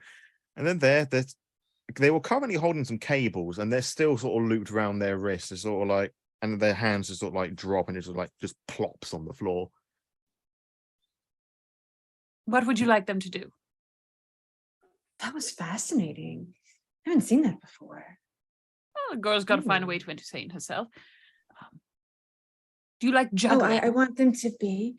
Oh, can you make them juggle? Yes, certainly. Is there anything small enough, like a handheld thing nearby, that I could have this now reanimated corpse juggle? There might be a couple of microphones around, like a Shure SM58, the stereotypical microphone handle, the little thing on the end. There might be a couple of those, and the attempts to juggle is more like just like a half-ass sort of thing, and they just throw a couple of things. They drop one, and the other one just sort of like drops, and they just the hand gestures are still there, but not really doing much. Well, that's going to be handy. So that you can get them to do things, meaning that when we get to the junkyard, can you make them go inside and, create a little distraction or something? I suppose I could, but I was rather hoping to leave one of them here to reunite with a ska playing friend. Perhaps give him a few tips, pointers on how to use that horn of his, or strangle him with cables, what have you. I vote for the latter. That works.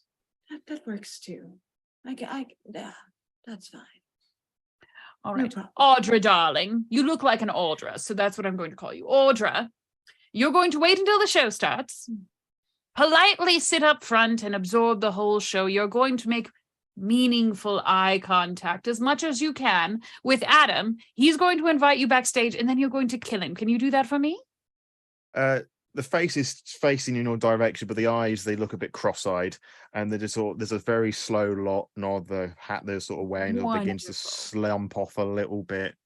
I'll sort of tuck her hair back behind one ear and realize how strange her face looks, and then I'll untuck it so it covers one of the eyes so they don't look crossed anymore, and sort of spin her around and give her a little shove towards the dance floor, the open area. With a little stumble and like a half trip, they sort of like waddle, humble away. They look like they've had something wrong to drink, or they're tired, or whatever. Well, come now. Moonlight's burning.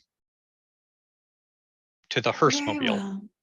Can we call it the Batmobile? Because I can turn into But a it's bat. not. But then you would be the Batmobile. It's rude to call a lady a Batmobile, just so you know. More of a body mobile. Okay. Yes, the Bodymobile or the Corpse-mobile. Because there's a corpse driving It's a hearse. It has a name. It's called Blue Beauty. You don't need to call it anything else. Let's get in Blue Beauty and head to the junkyard. Honestly. I would like to drive Blue Beauty because I don't trust Ollie's driving anymore. How are you going to move Ollie? I'm just curious because his body's probably going to fall apart the minute you try and move that corpse. I'm going to sit on top of Ollie. Desiccated doesn't begin to cover it. I'm going to sit on top. Yep. So everybody just sort of makes their way away from the blue brod to the blue wagon, hearse, or whatever it was called.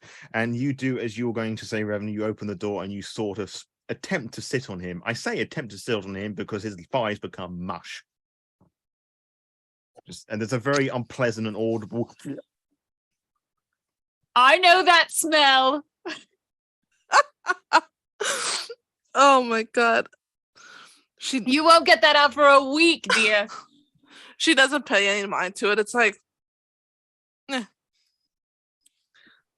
just very, I don't give a damn. I know a good dry cleaner.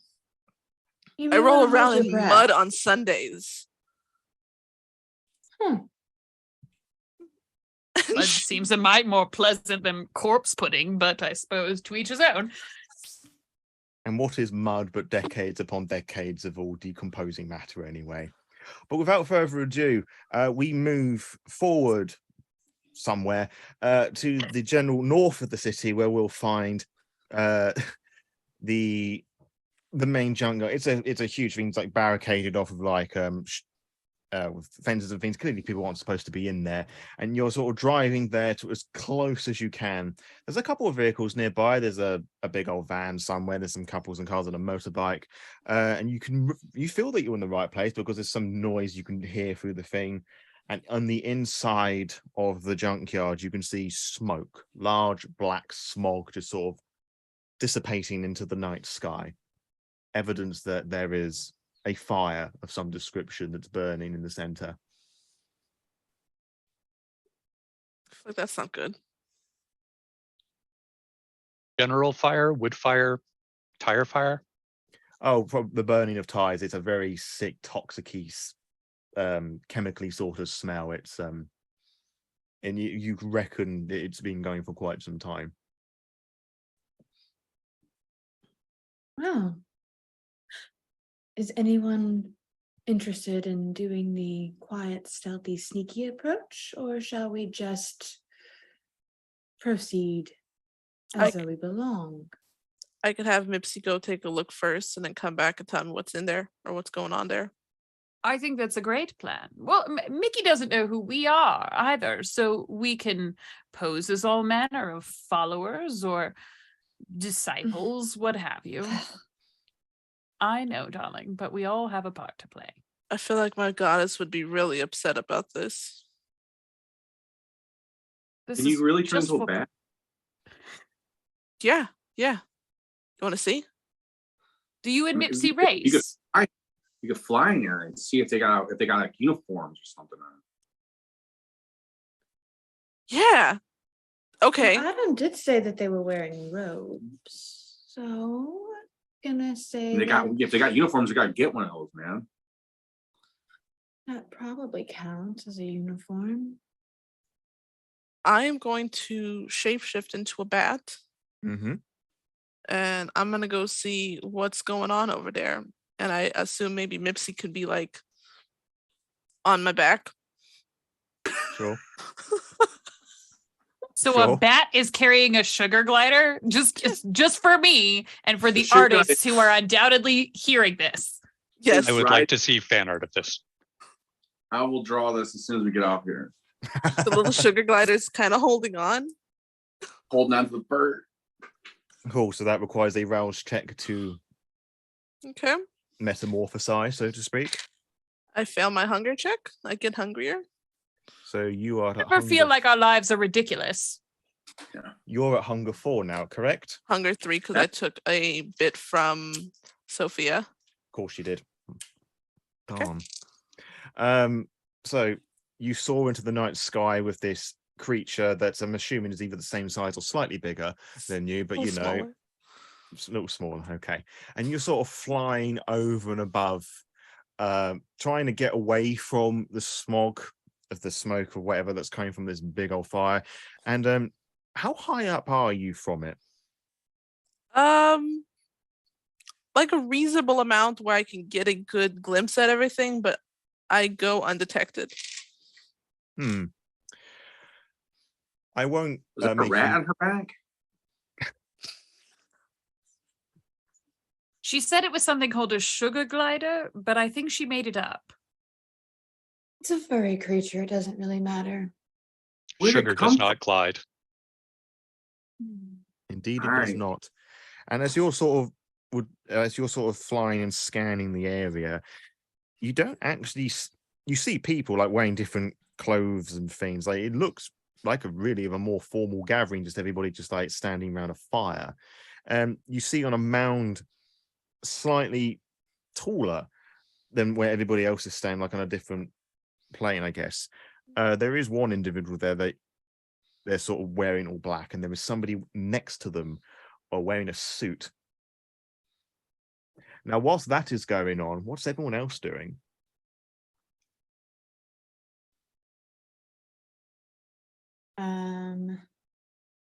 I think that I am going to go ahead and do feral weapons. That's a choice. I want claws. I'm gonna Yes. go ahead and do the thing. I'm gonna activate lethal body and toughness and just get ready for a little bit of a scuffle. I get Alright. hungrier. Now I'm up to 4 hunger, just for your edification story. Yes, violent slaughter. Oh, think of the bloodshed. So many bodies, so many opportunities to feed and spread misery. Finally, you rear your head at the most wonderful time. Mazaral returns his blazer, unties it from his neck, puts it back on, and pulls a priest collar from the inside pocket and fastens it about his neck. Oh no. Takes his walking stick and removes the metal bit at the end, and it is sharpened into a stake. Okay. And there's Bill, who I'm assuming is Bill. going to take a similar action.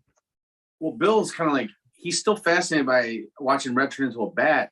And he's like, I know that's the ultimate like line of protein, and I'm jealously trying to do it myself, knowing that it's in me somewhere, and I'm trying to do it, but I have no idea how to do that.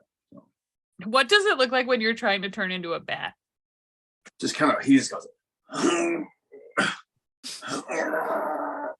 Cool. You need a moment, darling. Yeah, some vampire constipation movements. Like that's freaking cool, man. I see him turn into like we got a snake and we got bats. And I'm sure you can do plenty of cool things. I can't do anything cool like that, man. Not like that. That was cool. Do you want to be a snake? Are you interested in learning from me? I can teach you so many things. I mean, snakes are cool, man. I mean, I could be a snake. I mean, just the idea of like changing into something else. I turn in like I got claws, but that's as close as I can get, man. Bill, darling, you're perfect the way that you are. You don't need to change into anything. Thank you for saying that. I could teach you so many interesting things. Priscilla, darling, we need him for a little while, maybe. Yeah. Jeez. I wasn't going to kill him.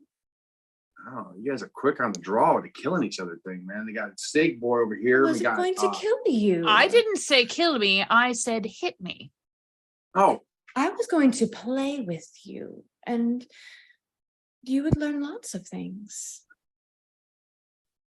That seems mildly inappropriate. But she's still around. I think you're misunderstanding. So, I'm assuming you're all slowly walking and talking as you're having this conversation. Revna, as you begin to fly back to report back, you do see your coteries like slowly walking their way into this junkyard sort of thing. Do you join them, or are you just going to stay airborne for a bit? I'm going to stay airborne for a bit, but I'm going to follow them. Letting them know that I'm there. So I'll fly close enough to like Bill can see me holding the glider, and then go up a little bit. Mm-hmm. Kind of like a little swoop with a little flash of white of the sugar glider that's on board. Can I use rapid reflexes to just offer like high fives periodically? Just. I mean, you could do that anyway. Depends how far. Whether Revenant's just like doing a little flutter or. Yes. I really just want to show off my rapid reflexes. Let me use my celerity, storyteller. Okay, use your celerity. I'm so sorry. I was trying to make things easier for you. I don't do easy. You should know that by now. Yeah, you're right. I'm really sorry. Revenant, you wanted to say something. No. Like the bats just like doing the little high fives every now and then. Love it though. All right, so even entering this dangerous situation. Love it. Vampire the Masquerade is a mature game for mature people. Clearly, we're all very mature. Mm-hmm. The world of darkness. More like the world of dankness at this point. Anywho, moving onwards. We're entering the junkyard. Various weapons and bodies and little dinks, high fives at the ready. As you enter the junkyard, I'm assuming the bat would fly a little higher, and there's some chatter. Some are more nervous than others. Now, as you're entering, you're getting closer to the fire.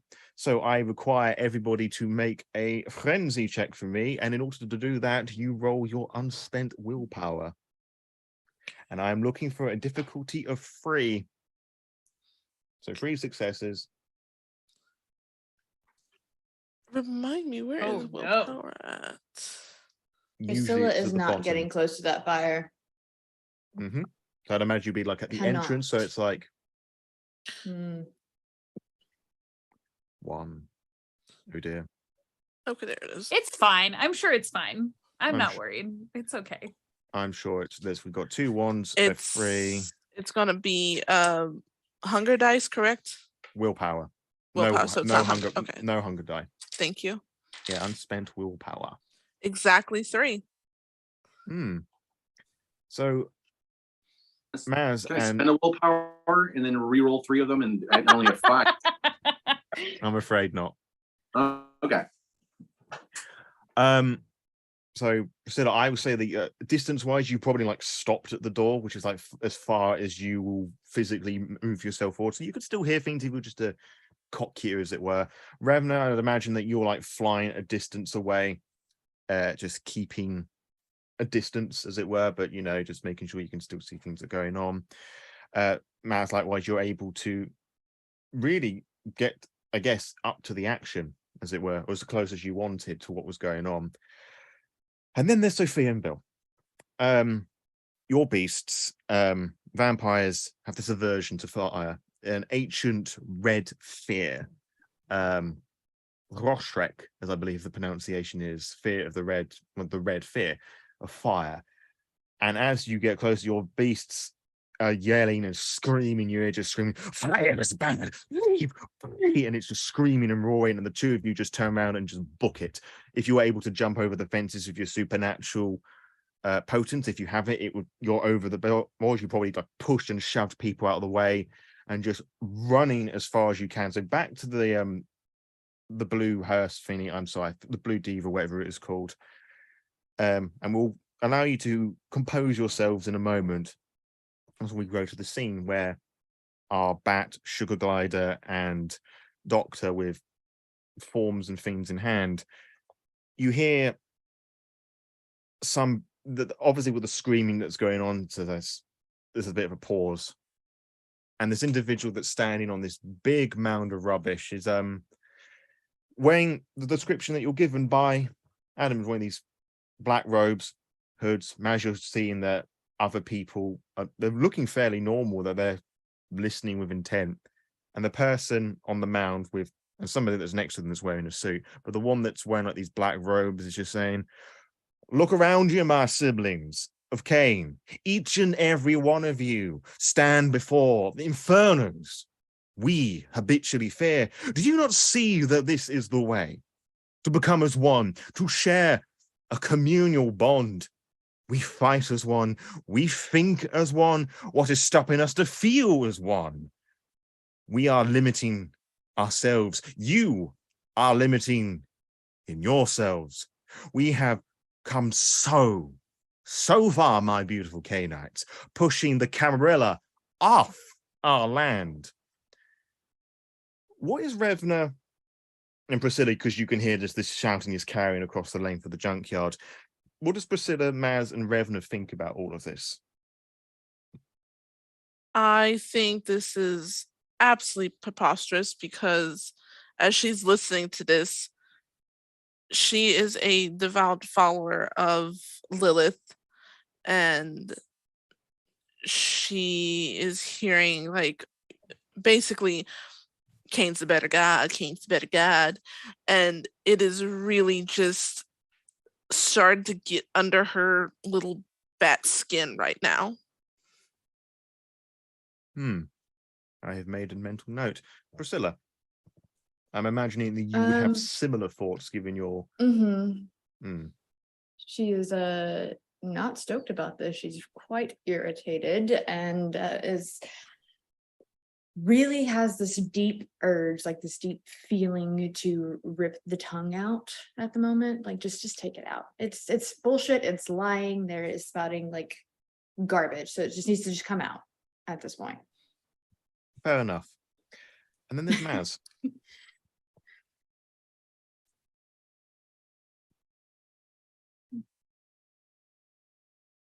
Maz mumbles to himself, "Don't worry, I've got a plan." Oh God. Okay, we'll address that in just a moment. Sophia and Bill, I would say that you've gone far enough and you're away for long enough that you have managed to control yourselves here. You're back at the hearse. Do you attempt to enter again? Yeah. That fire thing's why I quit smoking, man. Would you like some company? Yeah. You're going to have to help me. Okay. So you see, Ollie needs a buddy here, and I dare say that after Rev's driving, he's in no shape to get away, so to speak. No. So I'll probably stay here and just make sure that everything on this side of the junkyard goes well. But do you think you could kill some people for me? Just a handful, not many. Like, I saw you do it earlier what? on the way to the warehouse. Just like that. Just they won't be gone long, I promise. You see, death is but That another kid state deserved of it, though. being. He was out there selling drugs and everything else, man. Like, I don't know. But who these there people is a are about. junkyard in the middle of the night. They clearly aren't the most savory of folk. I'm sure we can find fault with them somewhere. Fair enough. You'd be doing me a favor. I'm not taking Ollie with me though. She crushed the stems, man. No, Ollie's going to stay here with me. I'll see if I can do Okay. some minor I thought repairs. you said company. I thought you were going with me. I thought we are gonna. Oh, no, I'm going to give you other dead people that I don't care about or name. Okay. Like, wait. Like that one No. right there. Oh. Bring me that one. Okay. So Please. I start making my way towards this other one walking by. I assume there are just people every once in a while, just around. Vagrants and the like. I will make that assumption, yes. And whilst I leave you two to go make friends, Maz, Priscilla, and Revna, you're still in the place. Revna and Priscilla are very, agitated by all this. At this point, he's like waving this black book in the hand. Here in my hands are the sacred texts that, and so on and so forth, like reciting ancient passages about Cain and some geezer called this, that, and the other. But Maz, what was your action plan?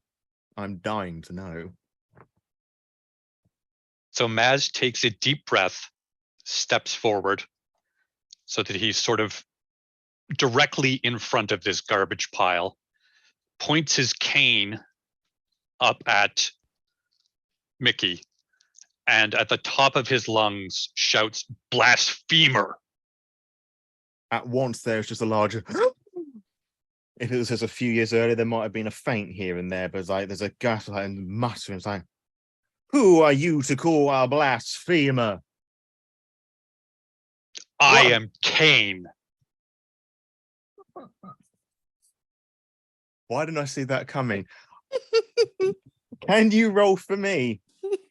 Charisma and subterfuge, or manipulation and subterfuge, to see if you can convince Mickey that you are the embodiment of Cain. So, charisma and subterfuge? Or manipulation, whichever one of the two is higher. The moment he says that, Priscilla just looks at him and just, oh, dear. Oh, This dear. is the best plan I've ever witnessed in Vampire, and that is saying a lot. I'm so proud of this group. That makes perfect sense. Three Really successes. does. Well, I'll tell you now, even with a re-roll from Mickey, he failed. So when you say this and you point your stick at him and you say that you are Cain, there's silence. People looking towards Mickey. The guy with the suit, who you now notice has one arm, looking between you two. And Mickey, his eyes wide and his jaw is practically touching the ground. And he's like, begins to walk with his hands in the air, but then he just quickly runs and he throws himself on his hands and knees. I'll bow to the Blood Father. And he sort of bows very royally and regally at your feet. I said, bow, my children. And he bows again. And there's some that bow more enthusiastically than others, like, oh my God, this is Cain, he's returned. And there's some that are a bit slower. And the guy who I mentioned in the suit with the one arm, he's like stunned more than anything else. And at this moment, the entire junkyard, unless Priscilla would choose to join in, and Revna, who's flying about, bows. And everyone here is in worship of Maz. And I see the book that he was holding. Yes, he's currently kneeling, all fours on the ground, his arms outstretched, and the book is underneath one of his hands. Cool. I'm going to turn, if I can, go back down and then turn into a wolf. And I would like to go retrieve the book from him. I'm gonna say that while Rev is doing that, drive the character like you stole it, right? I'm gonna go and I'm gonna try to I'm gonna go for a diablerie on Mickey here, because I don't particularly like this bullshit. Oh wow. That is a very interesting. What is that? It's not The squirrel riding a fox here, but I think we get the point. Love it. Yeah. Beautiful. There is so much chaos going on, and quite honestly, I think this is quite sensible. He puts in air quotation marks to wrap things up.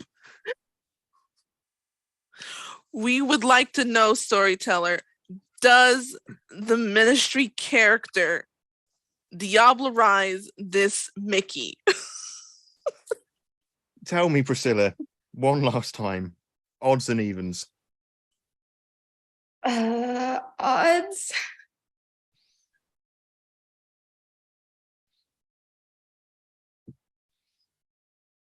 Mickey is no more.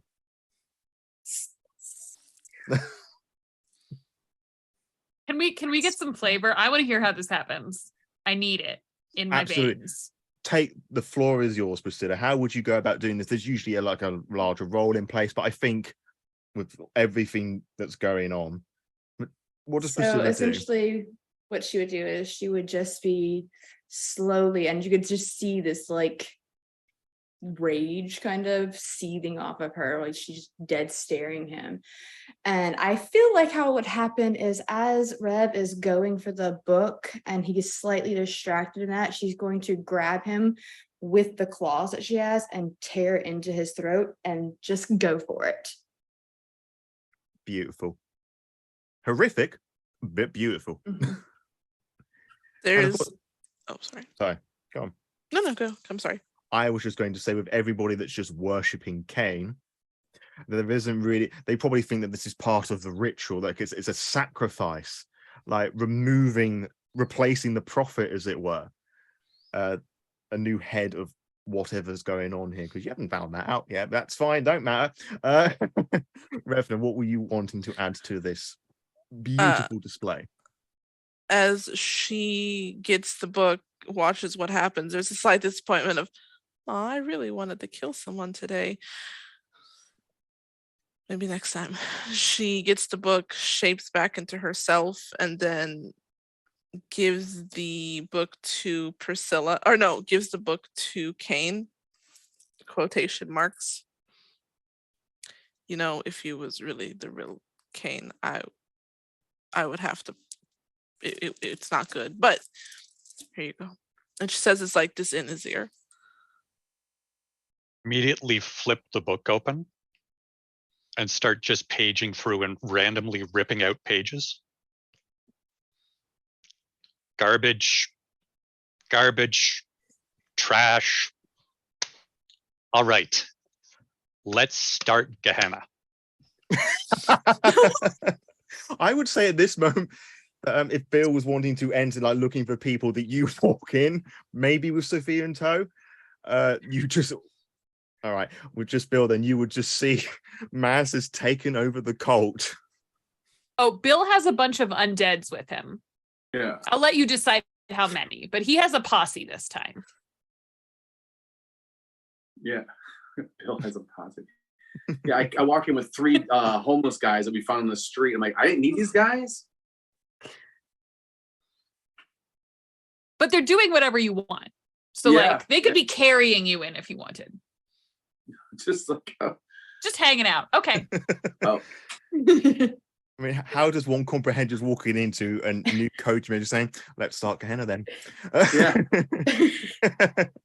can we like maybe fast forward to maybe a couple weeks down the road and Wild Bill is at Revena's haven, and she's like, okay, if you want to become a wolf, if you want to become a bat, this is what you have to do. Okay. You have to hop on one leg 14 times. Oh, and that was me thinking it was going to be helpful.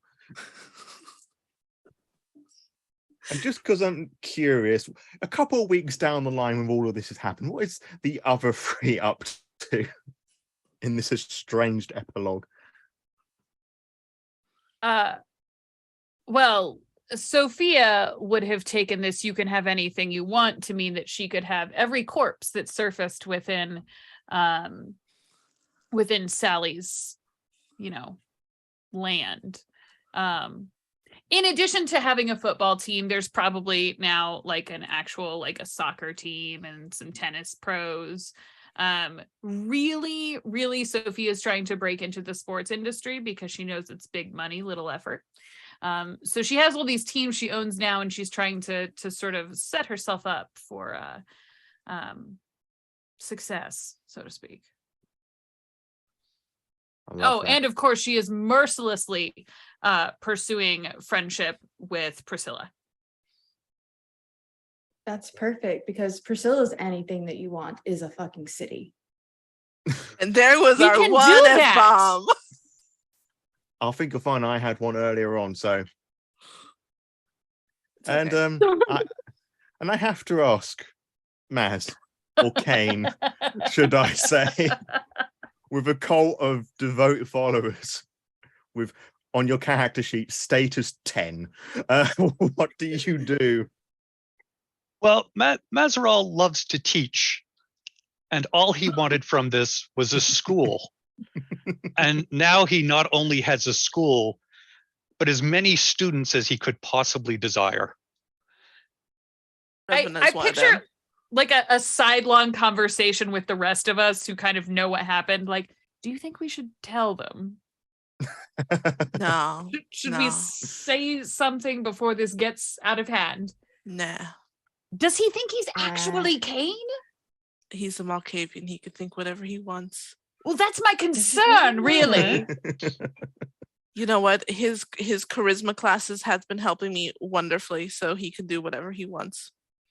That's a terrifying concept for a number of reasons we won't get into. But all right, if you think we should leave him alone, then we leave him alone. I mean, he's keeping them all busy, isn't he? It does leave the floor wide open for whatever machinations we choose to pull, yes. Exactly. What can go wrong? What could go wrong indeed?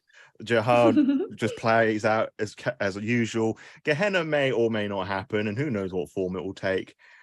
And yeah, this is a very interesting tale of Vampire the Masquerade, ladles and jelly spoons. What a journey we've been on. Yes. Right. Thank you. Indeed. Thank you, Jack. Indeed. And Thank you, Thank Jack. you so much. That's You're been very great. welcome, and thank you ever so much, everyone who just took the concept of a plot, ripped it up, put it back together, and just did something else entirely different and totally beautiful.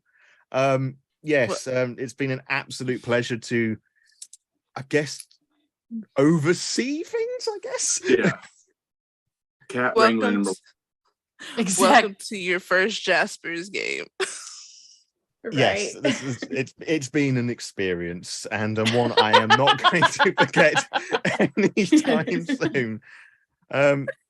So yes, thank you ever so much, and I guess to end things off, if we can just thank you ever so much for people who donated things. If there's any incentives that I missed, I do apologize, but you can kind of understand how one can be a little distracted with these interesting characters, shall we say? Yeah. And how much was there donated by the end of this? Let's see. We roughly made about $50 this one. That's Which cool. every little bit counts. Absolutely.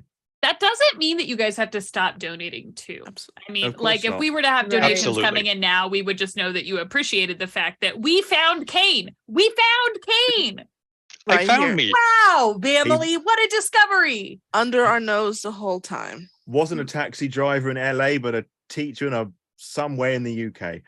Who Good for ties him. his, Who would've his thought it was jacket a around his Malkavian? waist. Kane wears Hmm. tweed. Mhm. Kane wears Wears tweed. tweed. Sweet. Hashtag King. Fashion. Yes. Hashtag Crane wears tweed. I love that. Can we do a round robin storyteller? I was just about to lead on to that, but even post game, you're all absolutely bonkers.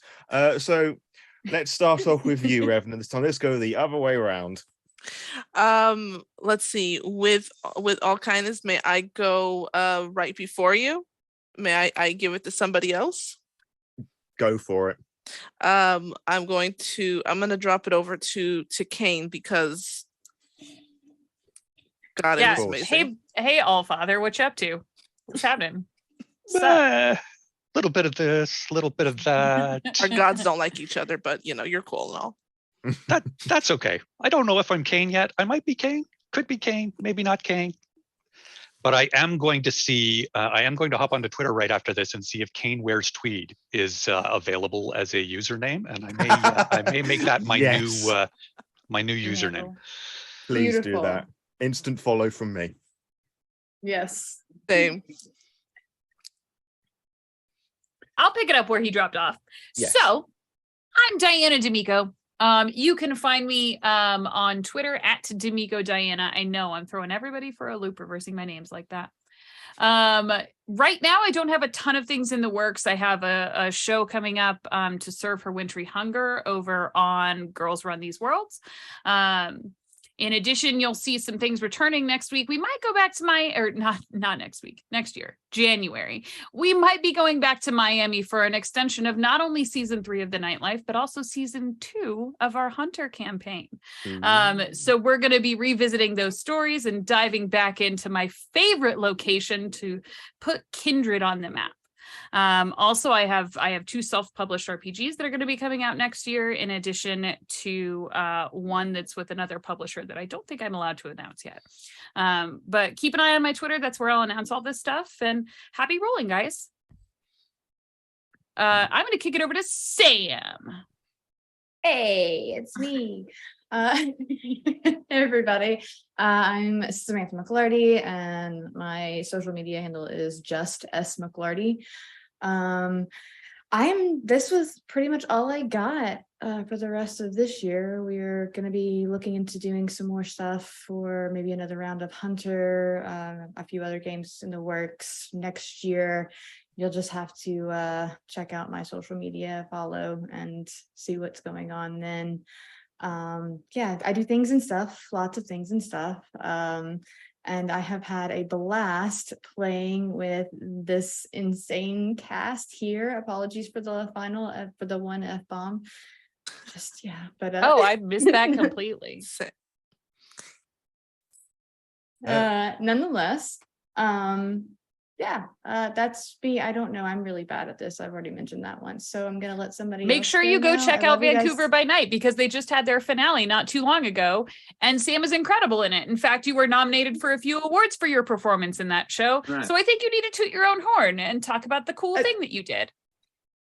Yeah. So, yeah, we, it was a crazy ride. Like, it was Vancouver adjacent by night, and then adjacent by night, and then adjacent by night fractured, and then adjacent by night resolution. And it's just kind of gone crazy from there. So, but yeah, we just wrapped that up. Check out all of them. I think they're all on YouTube now. So definitely do that. They were a lot of fun. I don't know how to do the toot my own horn thing. I'm not great at this. Just follow me Nonetheless, on so- Twitter and I'll tell you how great Sam is. Is that fair? I love you, Diana. You're fantastic. I love all of you guys, honestly. This has been fantastic. And thank you, Jack, for giving us a scenario that we just completely murdered. Literally. Thank you for slaughtering my children. Legitimately. Yeah. And thanks you to everyone who has donated.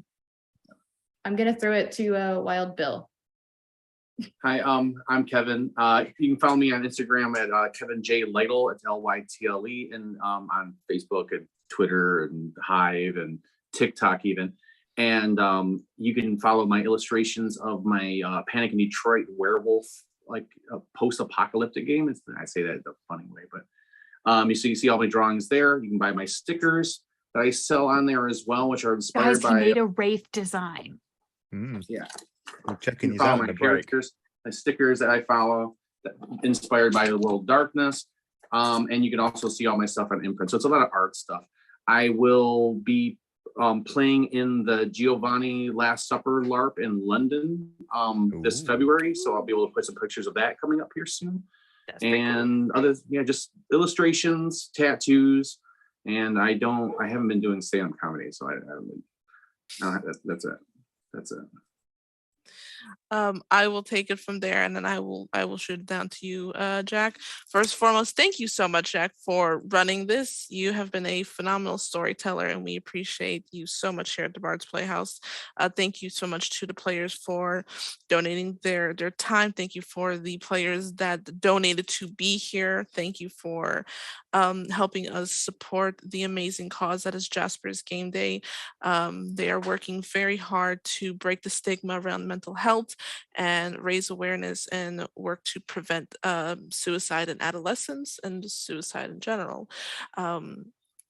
As I said, I'm a event organizer for them, and they are a charity that is very near and dear to my cold, dead heart. I have been Ashley the Bard. You can find me across all social medias as Ashley the Bard. Next year, I should be coming back with Sin City by Night. Might also be renewing Let Chaos Reign, where I'm the DM for a bunch of misfits that I adore incredibly so much. So just keep a lookout on our Twitter, the Bards Playhouse, and I'll try to start posting stuff more again. And remember, you're not a critical failure. Your role matters. If you are hurting on the inside, you do not have to be alone. Reach out because you matter so much. And with that, I'm going to pass it over to Jack. Thank you for everyone for doing tech. Brandon, you're amazing. Abe, we love you. Okay, there we go. Well, thank you very much. I just want to first of all thank these wonderful players, and they are the players who auctioned, donated to be here. Sean and Kevin, you stole the show. You were amazing. Like, really made it a 10 out of 10 experience, like 100 out of 10. Thank you ever so much for being here and your generous donations. Thank you to everybody else. Thank you for Ash for like organizing things and like hosting this. Thank you, Brandon, for your tech wizardry, because I took one look at that once and went nope. So thank you again to everyone else who has donated and will continue to donate, because you're beautiful, lovely people. It's going to a wonderful causes, I should say. And if I may be a little smug, I shall leave the best till last. Yours truly. I jest, of course, barely. Yes, I am Jack, the Law by Night podcast guy. As I said, I run a podcast called Law by Night, doing World of Darkness stuff. It's a weekly podcast. Every Thursday at 6 p.m. UK time. You can go out and check out my YouTube channel, where you'll get the episodes whenever you please, basically. The next coming episode, which as of this recording stream thing, it's the 15th of December, it will be a review of the V5 book Children of the Blood, which is one of the supplement guides for Cult of the Blood Gods. The things that I'm doing other than that, well, besides that, that's really just reviews mainly, book reviews until the end of the year. Game-wise, I may be in a Changing the Lost game for Onyx Path sometime in the early next year. I have a couple of interesting Chronicle one-shots things. I'll be running a Vampire 5th Edition Chronicle with one person. We're doing some group stuff. And I'm also going to be experimenting with a lot of solo play stuff. And to that end, something that I have coming up is a homebrew that I've done that allows players to play Vampire the Masquerade 5th Edition by themselves. The working title is the Autarkus Storyteller, Autarkus being the in-game term for the solo individual. It's been a few months in the work. It has some amazing art by my partner at RickyMon on Twitter, which you can go and check them out and all the things that they do. They also contributed to some of the mechanics and tables. There's a lot of tables that you roll things on, and various customization things your character, like where in the world they are, like icons and things. It really is just like a 60-something page system that allows people who can't get into groups for time zone reasons or social issues or whatever, or to trial out stories or characters. It really, I feel, allows people to, well, if you don't have anybody to play with, to play Vampire by themselves and to come up with stories on the fly with next to no preparation. And Vampires for everybody. Vampires to everybody indeed. Hooray! To find out updates of that and more, you can find me on practically everywhere at Law by Night VTM, all one word. The exception to that is Instagram, where it's law_by_ so on and so forth. I also have we have quite a lovely, bubbly Discord server that's almost at 900 members now. It's a very lovely, wholesome place talking about various World of Darkness and Chronicles of Darkness things. And I've run out of things to promote. And again, I just want to say thank you to everybody involved, players and tech-wise. Thank you ever so much for Bards Playhouse and Jasper's Game Day for having me to run what was once meant to be a very serious game that ended up being this. But I absolutely love that, and I love that very nature of these games, just this collaborative storytelling effort to create something truly cursed. I mean, beautiful. So again, thank you ever so much, everybody, and until next time, farewell.